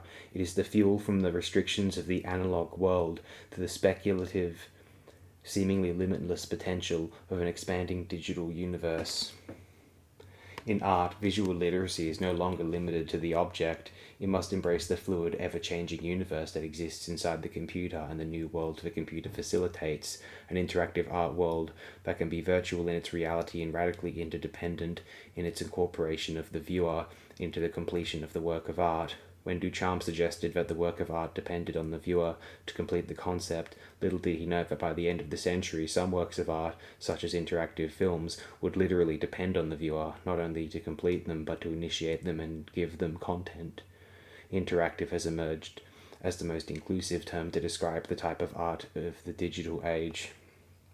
Artists interact with machines, a complex interaction with an automated but intelligent object, to create further interaction with viewers who either summon up the art on their own machines or manipulate it through participating in pre-programmed routines that can themselves vary, thus far only in limited ways. according to the commands or simply movements of the viewer. In the Japanese group Dumbtype's interactive installation Lovers 1995, viewers' movements in front of a laser-operated visual system triggered pre-filmed images of actors walking toward the viewers and addressing them. Outside the museum, video games such as Pac-Man, Battlezone, Frogger, and Man-Eater have taught a generation of teenagers and their elders about interactive media. Aesthetic questions abound, as they did with video art, but as with video, which is now present in every international survey of contemporary art, if artists apply their tenacity to it, art will emerge. Computer art. It is difficult to exaggerate how far from the canvas we have come at the end of the 20th century. Digital art has its roots not so much in academics of art as in military defense systems. The Cold War between the West and the now defunct communist bloc energized rapid advances in technology during the 1950s and 1960s, especially in the research and development of computerized intelligence. The world's first digital computer, the ENIAC, Electronic Numerical Integrator and Computer, about the size of a large garage, had been introduced at the University of Pennsylvania in 1946, and in 1951 the first commercially available electronic computer, UNIVAC, able to handle numerical and textual information, was patented. Research centers, often supported by governments, fostered intense experimental investigations in computer technology, some of which involved music and art. Because many of these investigators were first scientists with non-vocational interests in art, the aesthetic standards of so-called early computer art are questionable. The American A. Michael Knoll, often mentioned as one of the first digital artists, along with Germans Frieda Nake and George Nies, is a case in point. As a young researcher at Bell Laboratories in New Jersey, where he worked on telephone transmission quality, he began producing abstract computer-generated images, such as Gaussian Quadratic 1963, which he found suggestive of Picasso's Cubism.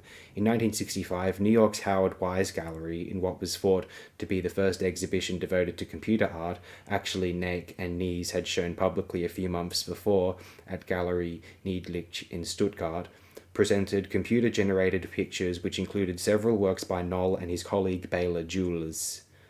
The exhibition's title came about because not everyone involved considered what they were doing with computer images to be art. Several of Knoll's early works were based on paintings by others, including Mondrian. Knoll himself pointed to the aesthetic problems of early computer art. The computer has only been used to copy aesthetic effects, he wrote in 1970, easily obtained with the use of conventional media.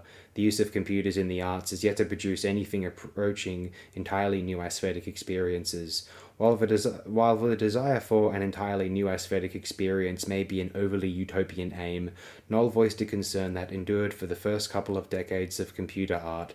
In fact, it is only at the end of the 1990s that the aesthetic bar has been raised in this art form. Frank Popper, in his widely researched Art of the Electronic Age 1993, considers very few examples of computer art prior to the mid-1980s worthy of mention, reminiscent of their constructivist forebears, e.g. sculptors Alexander Archipenko and Naum Gabo, who looked to the machine as their partner in art. Early computer artists seemed drawn to mechanical or futuristic imagery, as if the art of the machine had to bear some resemblance to the machine itself. While this may be natural, the art can have a certain sameness to it, as the geometric forms of much early computer art testify.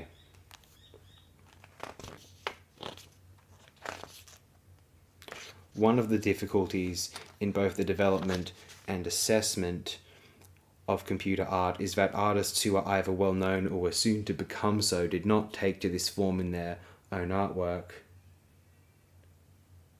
Unlike video art, whose early practitioners included Bruce Nauman, Richard Serra, and John Baldessari, computer art can claim no such well-known artists. This is due in part to the anti-technology sentiment among counterculturalists and artists in the mid-1960s and 1970s. Various ecological and anti-nuclear groups were protesting governmental experiments in nuclear energy and technology, which may have overshadowed artistic experimentation with computer technology. Also, there was no easy-to-use computer comparable to the Sony Portapak video or the handheld camera, which were affordable alternatives to expensive commercial film equipment. The personal computer did not start appearing on the average desk until the 1980s. In common with Michael Knoll, several other early practitioners of computer art were associated with research institutions, especially Bell Laboratories in the US. Experimental filmmaker Stan Vanderbeek and artist Lillian Schwartz worked there with engineer Kenneth Knowlton, producing what are now considered seminal works of computer art. Vanderbeek's 1964 Poem Fields, a rapid-fire film of digitally generated abstract images, and Schwartz's 1970 film Pixelation, also composed of programmed abstract images, are two examples. Even earlier, filmmaker John Whitney had developed a mechanical analog computer which produced his Catalog, 1961. A short film consisting of computer-produced abstract images, Catalog was created using outdated military computing equipment. In addition to filming abstract images, some early computer artists attempted to reinvent the animated image so familiar to moviegoers from Disney films. Animation always had its so-called high art practitioners. American Charles Surrey's 1967 animated film Hummingbird, made in collaboration with computer programmer James Shaffer, showed an image of the bird dissolving, then becoming reconstituted, all accomplished through a computer program. Animation has continued to play an important role in computer art, as artists like South African William Kentridge have demonstrated in video and film. Animation can be the locus for extraordinary formal and contextual experimentation. French artist Michael Gaumnitz created a series of personal animations on the computer between 1985 and 1989 entitled Sketches, Portraits, and Homages. Utilizing the easily available techniques of pasting, erasing, displacement, and multiplication, the artist developed an electronic palette with which he improvised on themes related to personal memory. Innovative use of technology by artists, also evident in the early days of video art, has led to significant advances in the technology itself. In the mid-1970s, artists Manfred Moore, John Dunn, Dan Sandin, and Woody Vasulka developed software for the creation of two- and three-dimensional imaging. Composers Herbert Brunn and Lejarin Hiller devised compositional tools for the computer that anticipated the keyboard synthesizers now used by all mainstream musicians. Vera Molnar, considered a pioneer in computer art, translated a minimalist sensibility to computer images in intricate, highly controlled works on the computer, such as Parcours 1976, which looks at first like a series of hasty line drawings. She uses the computer to expand her repertoire into an avant-garde that makes the accidental or random subversive in order to create an aesthetic shock and to rupture the systematic and the symmetrical. Although other innovations occurred in computer art through the mid to late 1970s, it is generally agreed that computer art languished after the first burst of energy in the early 1970s. In the 1980s, when computers became more affordable and accessible, computers began to be used by a wide spectrum of artists, including those whose primary work was in other media. In her book Digital Visions, Computers and Art, American writer and freelance curator Cynthia Goodman, while emphasizing the work of several of the artists already mentioned here, also includes work by David Hockney, Jennifer Bartlett, Keith Haring, and Andy Warhol, each of whom had used the computer in some way in the development of art. Though this demonstrates computer use by a range of artists, it is not to suggest that any new medium requires association with already established artists for validation.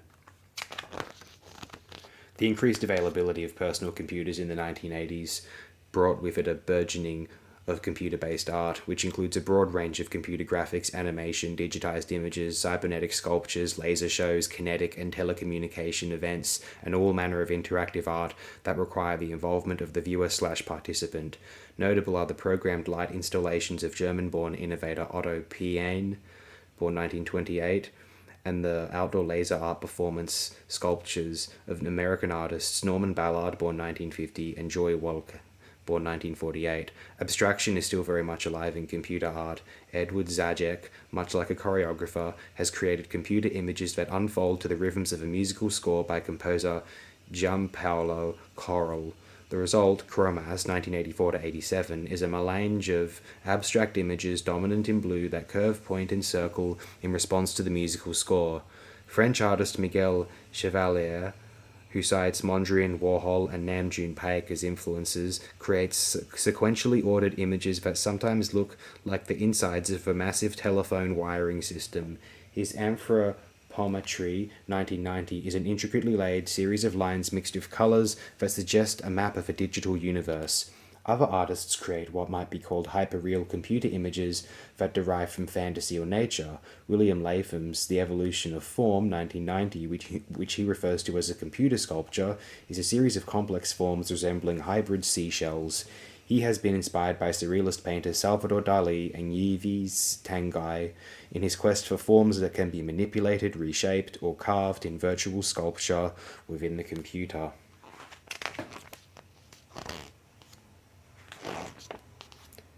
Digitally altered photography.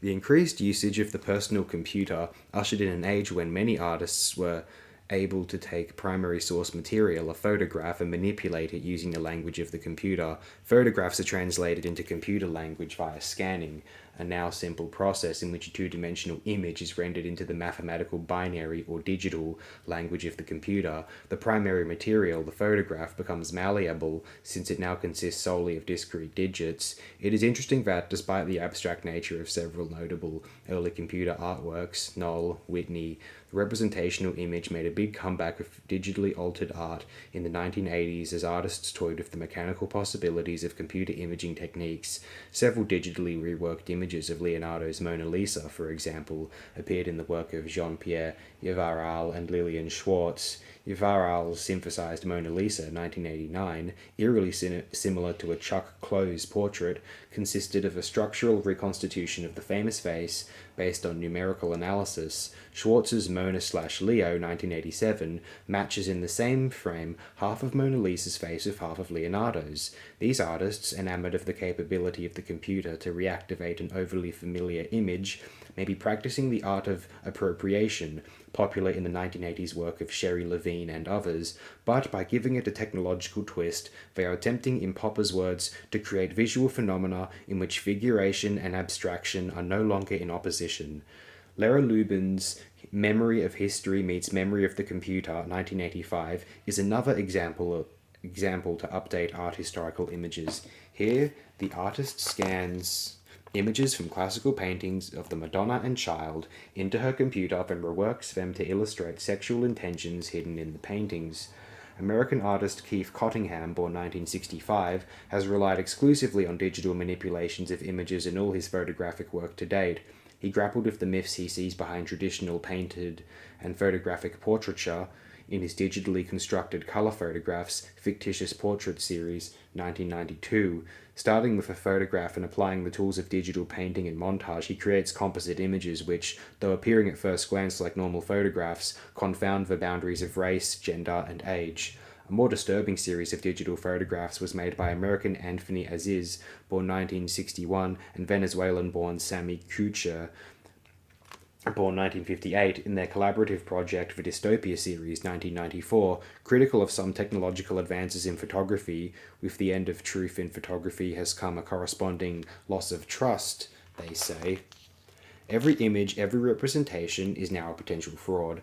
They took normal photographs of people and digitally erased their eyes and mouths, resulting in dehumanized heads. British-born artist Victor Bergen, born 1941, seeks affinities with the painterly tradition in his work, especially in terms of the practice of chiaroscuro, rendering light and dark to enhance a three-dimensional effect. His interest in semiotics and psychoanalysis has also been evident in his photography since 1971. He turned to digitizing images in the 1990s in works such as Angelus Novus, Street Photography, 1995, a triptych of digital prints in which a central image of a woman, a photograph taken by the artist in 1980, is reworked in terms of its light and dark contrasts and then flanked by two manipulated photographs of bombs dropping from planes in the Second World War.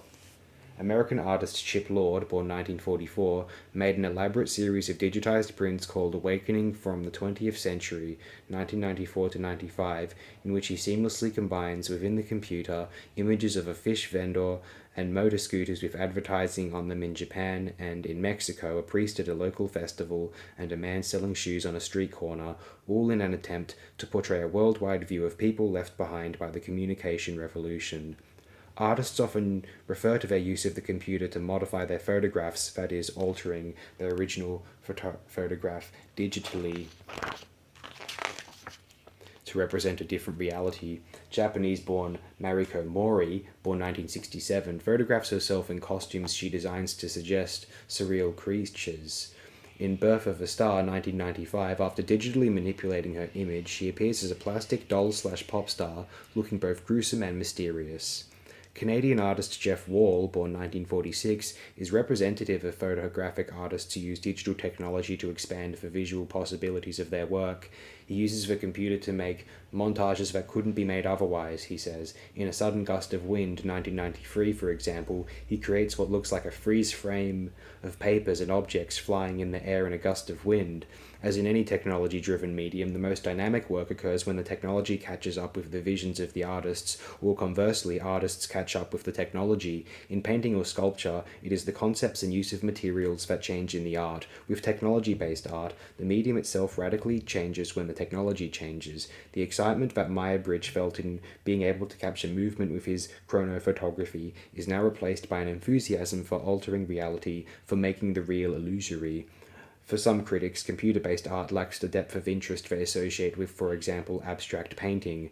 They find it boring or like holography, too superficial in its trickery. American photography critic A.D. Coleman, reacting to much of what he saw at Montage 93, the International Festival of the Image, held in Rochester, New York in 1993, said mostly it's bells and whistles and buttons to push. Everything here hums and clanks and flickers and turns on and off. Art of the World Wide Web. Technology is changing rapidly, and with it the artist's field is expanding. It is possible that a new avant-garde is emerging in what is referred to as interactive art, which here refers to art on the World Wide Web, and computer-based art that requires viewer participation to be complete. It is also possible that such interaction can degenerate into mere entertainment.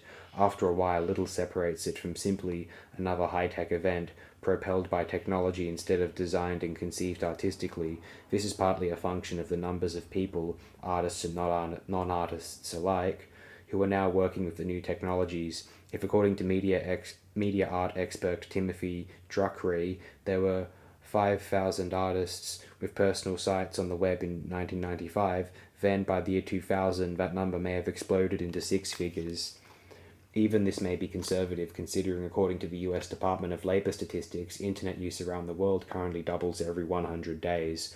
While it would be unjust to rush to critical evaluation of interactive art in its current nascent stages, it is worth considering two main areas at the end of the 20th century: art on the World Wide Web and interactive installations, including early experiments in virtual reality. Art developed specifically for the web is such a recent phenomenon that the Guggenheim Museum in New York, recognized for its involvement with new media, launched its first artist project for the web only in the summer of 1998 with New York artist Xu Lia Chiang's Brandon, an exploration of gender and cultural issues, while other institutions, especially Ars Electronica in Linz, Austria, and the Center for Art and Media in Karlsruhe, Germany, had presented web projects in conjunction with their international festivals since the mid-1990s. It is useful to keep in mind that the World Wide Web, WWW, was launched only in 1989.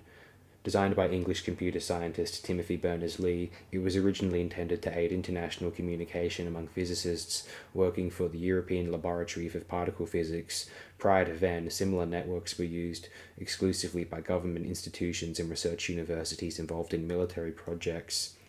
Art on the web, while growing in sophistication all the time, largely incorporates images that have been developed outside the computer and then fed into it by a scanner or digital video equipment. Some artists, however, either on their own or with commissions from museums and art centres, are developing work that truly engages the computer as a medium. Prominent among them is American John Simon, whose Every Icon 1997 addresses computer language directly in a conceptual scheme that seems to take time art to its limits. He created a 32 by 32 square grid containing 1,024 smaller squares within it. These tiny squares change constantly between light and dark in endlessly differing combinations, one line at a time. The top line alone has 4.3 billion variations, which would take 16 months to display on a continuously operating computer.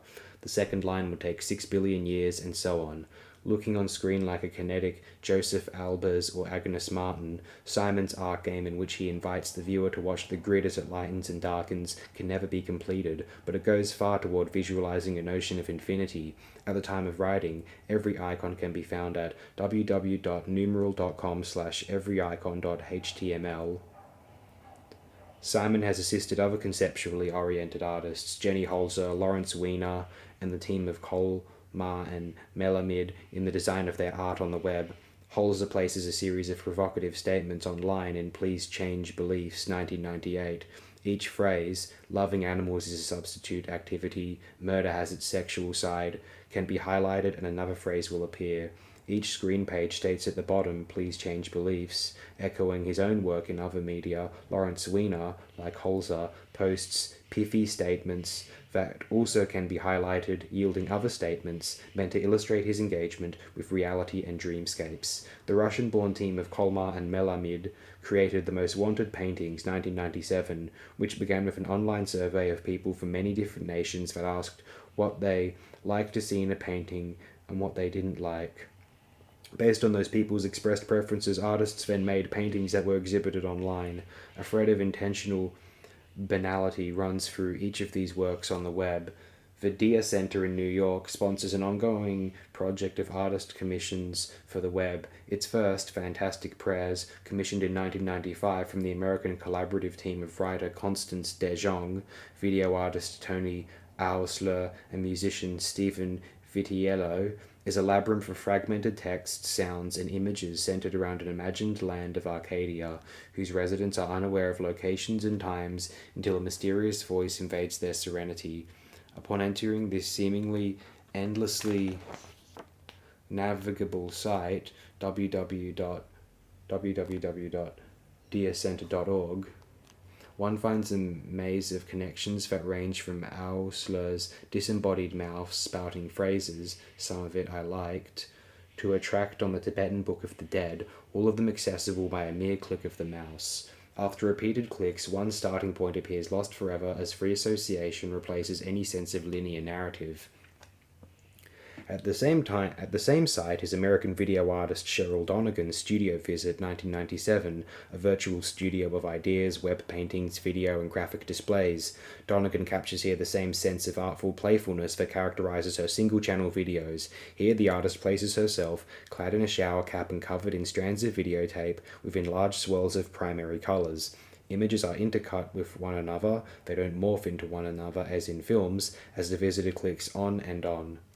The Musée d'Art Contemporain de Montreal sponsors a website containing dozens of links to web art, www.media.macm.qc.ca.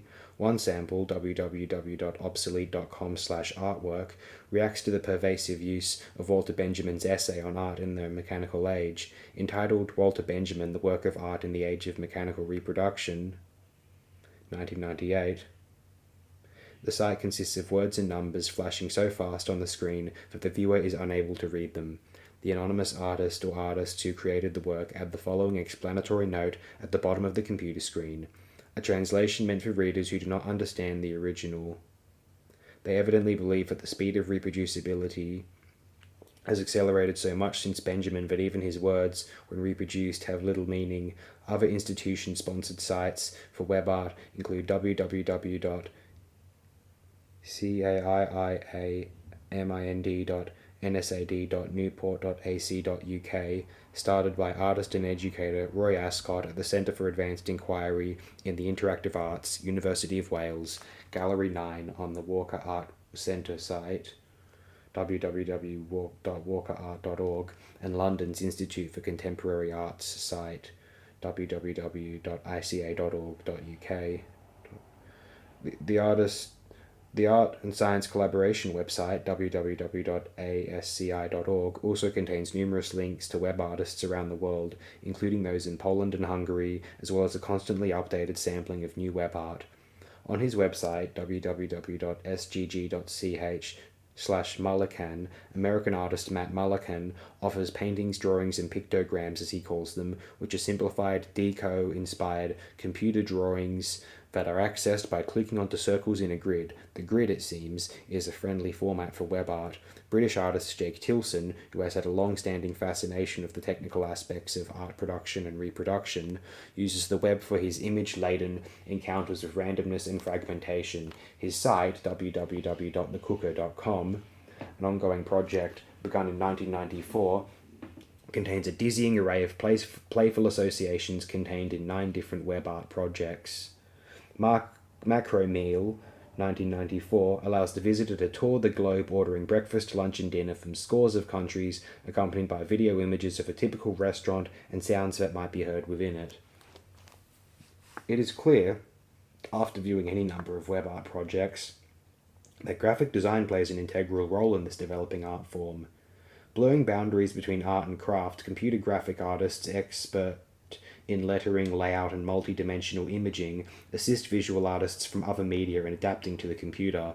American artist Peter Haley is representative of this new breed. His Exploding Cell 1997, viewable on New York's Museum of Modern Art website, www.moma.org, consists of 9 squares that explode with a kaleidoscope array of colors. Razorfish, founded in 1995, is a graphic environment that could only exist on the web. American curator Aaron Betsky describes Razorfish's art project, RSUB, as a world that mixes static and dynamic forms that layers texts, images, and abstract fields in seemingly random ways, giving force to the messages they collectively display. Razorfish is a sophisticated clearinghouse for web expression. Reading, as is often noted, has re-emerged as an integral part of the interactive art experience. The computer and the internet are, at least at this moment, dependent on words and require reading skills that popular visual media, especially television, do not. German artist Frank Vietzek addresses the ambiguities of learning to read in his The Blackboard, 1993. Vietzek placed a monitor on rails affixed to a blackboard. The viewer can move the monitor around the surface of the blackboard as words make an appearance on the monitor. The words disappear into the dark space of the video, which, for the viewer, according to critic and curator Rudolf Frieling, is comparable to the immateriality of the lonely reader surfing the internet. Are we still reading, he asks, or are we looking at images that appear and vanish before we have had the time to grasp their potential meaning? Our eyes are continuously scanning the surrounding world for hidden information and clues to a better understanding of its chaotic surface. Frieling's existentialist view of the experience of interacting with the internet, including the art one finds on it, addresses the radical impermanence of interactivity. Once it is engaged, the machine, in effect, forces compliance with its structural demand to keep moving. One cannot remain static with the interactive web screen. It will simply shut down once the web carrier decides the user has been inactive too long. Whatever was on the screen disappears into an unknown darkness. The only way to avoid the forced closure is to keep clicking on more hyperlinks and risk forgetting where one started in the first place. Live performances are also taking place on the web, where space and time are not separated by geographical distance. A collection of artists from Canada, Australia, Hawaii, Austria, Germany, and Argentina participated in Udis, an updated version of the Odyssey, during the 1997 Ars Electronica Festival in Linz, Austria. Linked by the web, performers in each of these countries contributed aspects of the overall presentation. New York's Franklin Furnace, founded by Martha Wilson and for decades a place for experimental performance, closed its doors in 1997 and converted itself into a virtual performance place that presents new forms of performance at specific times on the web only. It bears repeating that art on the web, as intricate as it has become, is still very primitive. Clicking through much of it is like seeing early talking films of their introductory written texts or comments left over from the silence. Even so, the difficult question of putting a price tag on web art was raised when the Walker Art Center in Minneapolis received a donation of the archives of the online art service ADA Web, The site, which ceased posting new web art due to loss of funding, had originally approached the auction house Christie's to handle selling the site, but they declined. Interactive digital art. Beyond the clicking and surfing activities of the web, which are indeed forms of interaction of computer technology, several artists at the end of the century have created works, often on a large scale, but are truly participatory. Several examples of viewer participation with the machine exists in the canon of contemporary art: Duchamp's rotary glass plates, precision optics, made with Man Ray, 1920, require the viewer to turn on the optical machine and stand 1 meter away. Fluxus events and 1960s happenings involved audience participation, but the new interactive art is not controlled by the artist in the way, say, Capral's 18 Happenings in 6 Parts, 1959, was with his strict instructions for the participants. Interactive artists like Americans Ken Feingold, Perry Hoberman, Lynn Hirschman Leeson, Carl Sims, Jeffrey Shaw, Graham Weinbrenn, the Japanese Masaki Fujihata, the Germans Bernd Lintemann, and Torsten Belschner, to name a few, positively encourage viewers to create their own narratives or associations with their interactive works. In fact, they are designed with this purpose in mind. Granted, the content available for choice currently remains in the hands of the artist, but what participants do with this content has numerous variations. The conceptual rigor, if also playful, of a Fluxus event, e.g. Miko Shiomi's Mirror 1963, which requires the performer to stand on the sandy beach with your back to the sea, hold a mirror in front of your face and look into it,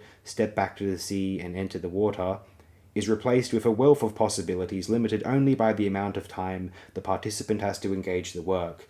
Critically, interactivity introduces a new task for those who would try to evaluate it.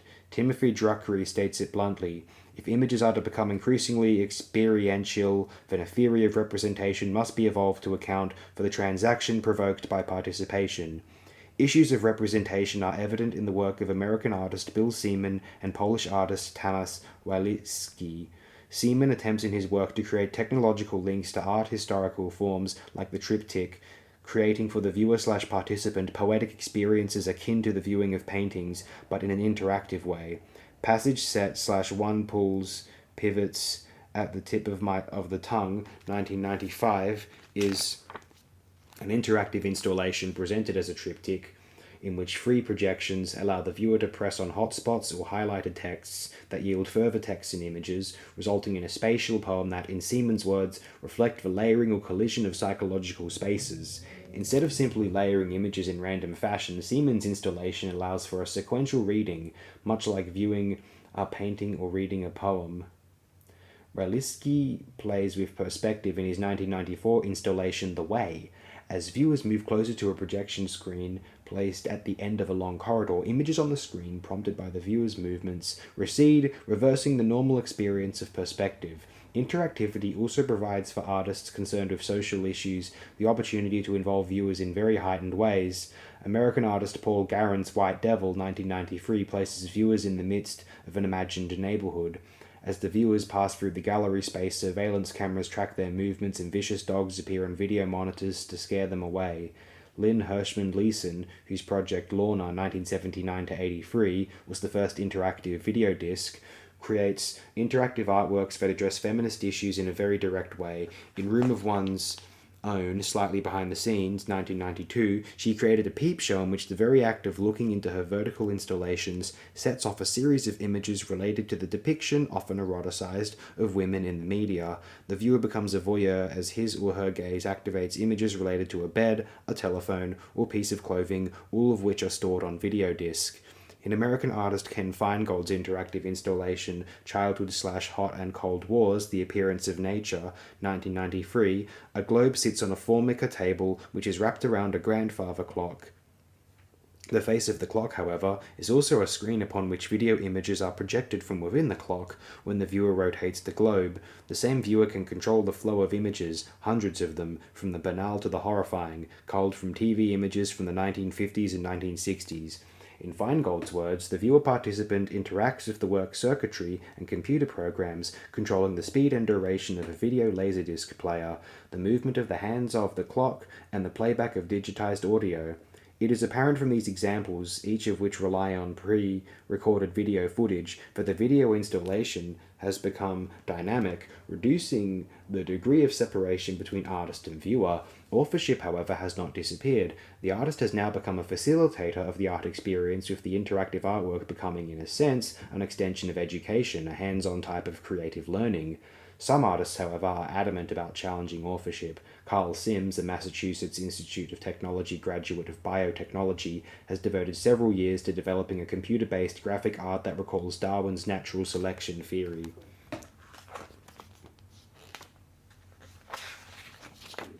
In two complex interactive installations, Genetic Images 1993, shown first at the Centre Pompidou in Paris, and Galapagos 1995, which is on permanent exhibition at the Intercommunication Centre in Tokyo, Sims allows viewers to create their own artificial life forms that grow inside the computer in a rapid simulation of Darwinian principles. In Galapagos, 12 monitors with a computer-generated three-dimensional creature visible on each are arranged in a semicircle with a footpad attached to each monitor. The viewer chooses a monitor, steps on the pad, and all the other screens go blank. Random mutations of the chosen creature appear on the monitor and continue transforming into new generations of genetic images. Sonata, 1991-93, a labyrinthine experiment in interactive cinema by South African-born Graham Wynbren, enables the viewer, by touching infrared sensors on the monitor, to explore layers of filmed images that interweave characters from a Tolstoy short story, The Kreutzer Sonata, a psychological case study by Freud, Wolfman, and the biblical story of Judith and Holofernes, as depicted in paintings from the 15th century to the present. The viewer can loop back to any of the other stories as one is being played out and create a narrative. Seated in an open steel cube with a single monitor and a large steel container holding the machinery, the viewer, in Weinbrenn's words, participates in a moment-by-moment collaboration with the filmmaker, which enables a portrayal of the same events from different points of view.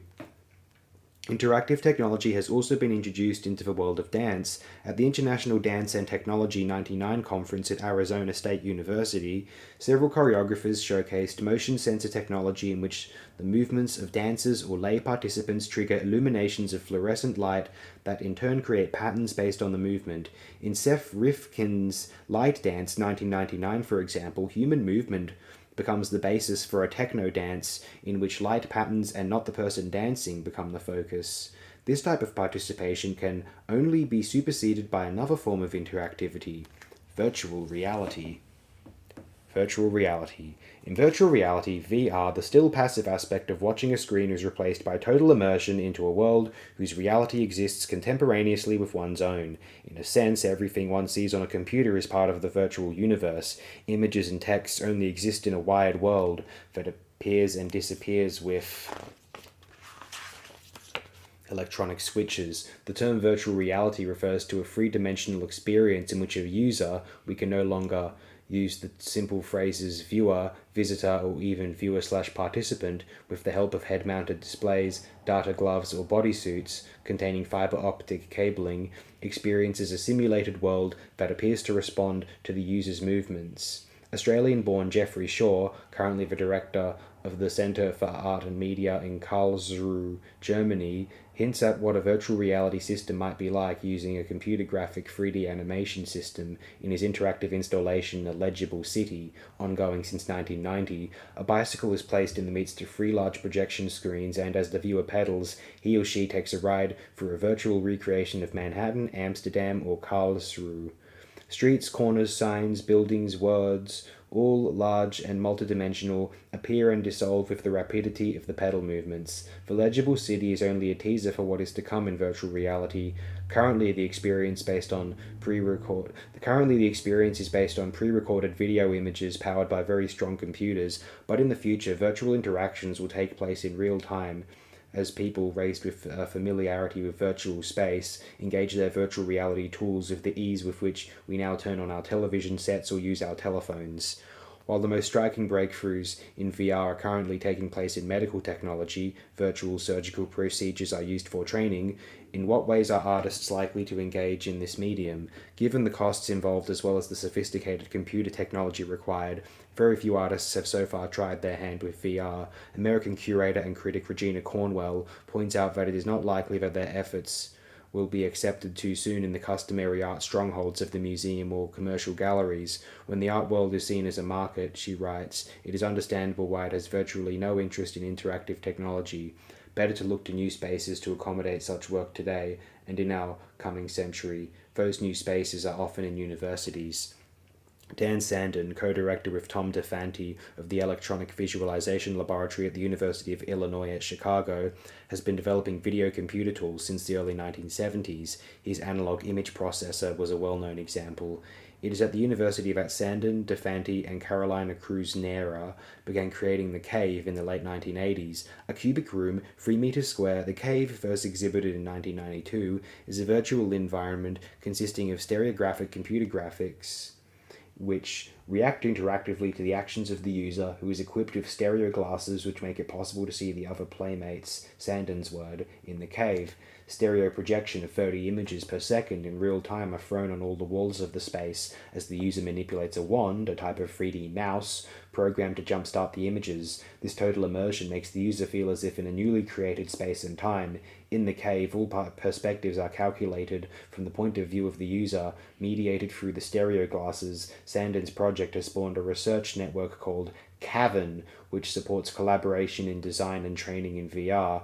Reflecting contemporary concerns with the body in late-century art, Diane Gromala, a former art director at Apple Computer, created Dancing with the Virtual Dervish, Virtual Bodies, a VR environment she began developing in the early 1990s. Working with a choreographer and a computer scientist, Gromala constructed the environment from computer-based visualizations of her own body, which she manipulated and animated to represent symbolically continual decay and reformation.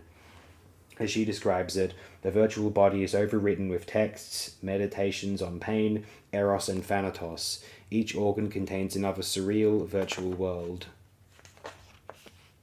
Wearing a head-mounted stereoscopic video display, users feel immersed within the body and interact with it. Such interactions include touching the text, which then changes, or flying into an organ, say a heart, to find another surreal world. Three-dimensional sound helps users locate themselves in surreal virtual spaces.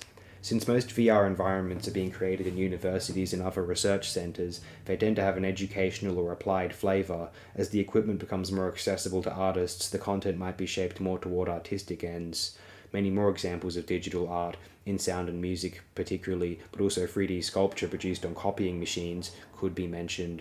Regardless of when or whether traditional art venues like museums or galleries accept the intangible presence of interactive digital art, an irrefutable change has occurred in the experiencing of art, to say nothing of its creation. Interactivity is a new form of visual experience. In fact, it is a new form of experiencing art that extends beyond the visual to the tactile. Viewers are essential, active participants in this art. No longer mere viewers, they are now users. We have come a long way from the passive viewing of the Mona Lisa, for example, which hangs behind a bulletproof shield and can be seen only from a distance. As more and more artists of quality turn to the digital world, and they will, for who can resist having their work seen by millions of people with the click of a mouse without waiting for the approval of the gallery and museum system, a reconfiguring of the meaning of art, of aesthetics, of artists' relationships to dealers and institutions, indeed of artists' relationships with any kind of market, will occur. We end here with digital art and virtual reality because they are the newest and to that extent most foreign manifestations of art in our present world. It is probable that these technologies as used in art will prove to be as ephemeral as the camera obscura or the stereoscopes of the last century, and so we ask what lies beyond the digital, beyond the virtual. What will be the new media of late 21st century art? We began this overview of new media by a brief glance back to the fertile experiments on the canvas by Braque and Picasso, the photographic innovations of Marie and Muybridge, and the radical conceptual gestures of Marcel Duchamp. Two of Duchamp's friends, Gianfranco Baruccello and Henry Martin, wrote after his death, Filling things with an atmosphere absolutely overcharged with meaning is what he was always up to doing, and that, after all, is what modern art is all about. You take just about anything at all and fill it with all the meaning you can give it, all the entirely personal and entirely arbitrary meanings it can possibly hold, all the mystery, all the enigma it can hold. That's one of the most fundamental lessons Duchamp had to teach us. For some, this had meant the death of art. For some, this has meant the death of art. For others, it has heralded vast beginnings. With the advancements in art and technology by the end of the 20th century, the Duchampian revolution, pervasive in all forms of contemporary art, achieved some historical closure. The advent of digital art, an art so beyond materiality that discussions of the object, much less the canvas, seem hopelessly dated, inaugurates a new era in which traditional art historical terms, even Duchampian ones, and methods of evaluation no longer apply. Spaceless, timeless, imageless experiences have entered the domain of art. Interactivity, though still primitive and dependent on photo-based media, might generate art for which no vocabulary yet exists. Current immersive artistic environments, let alone whatever lies beyond such virtual realities, are dictating a new discourse. In About Looking, 1980, John Berger asked, what served in place of the photograph before the camera's invention? The expected answer is the engraving, the drawing, the painting. The more revealing answer might be memory. What photographs do out there in space was previously done with reflection. What, we might now ask, will be the content of memory if we can no longer distinguish simulated events and experiences from real ones? Perhaps the merging of the real and the virtual in art, as well as in life, will be in the future what the merging of art and the everyday has been in the 20th century.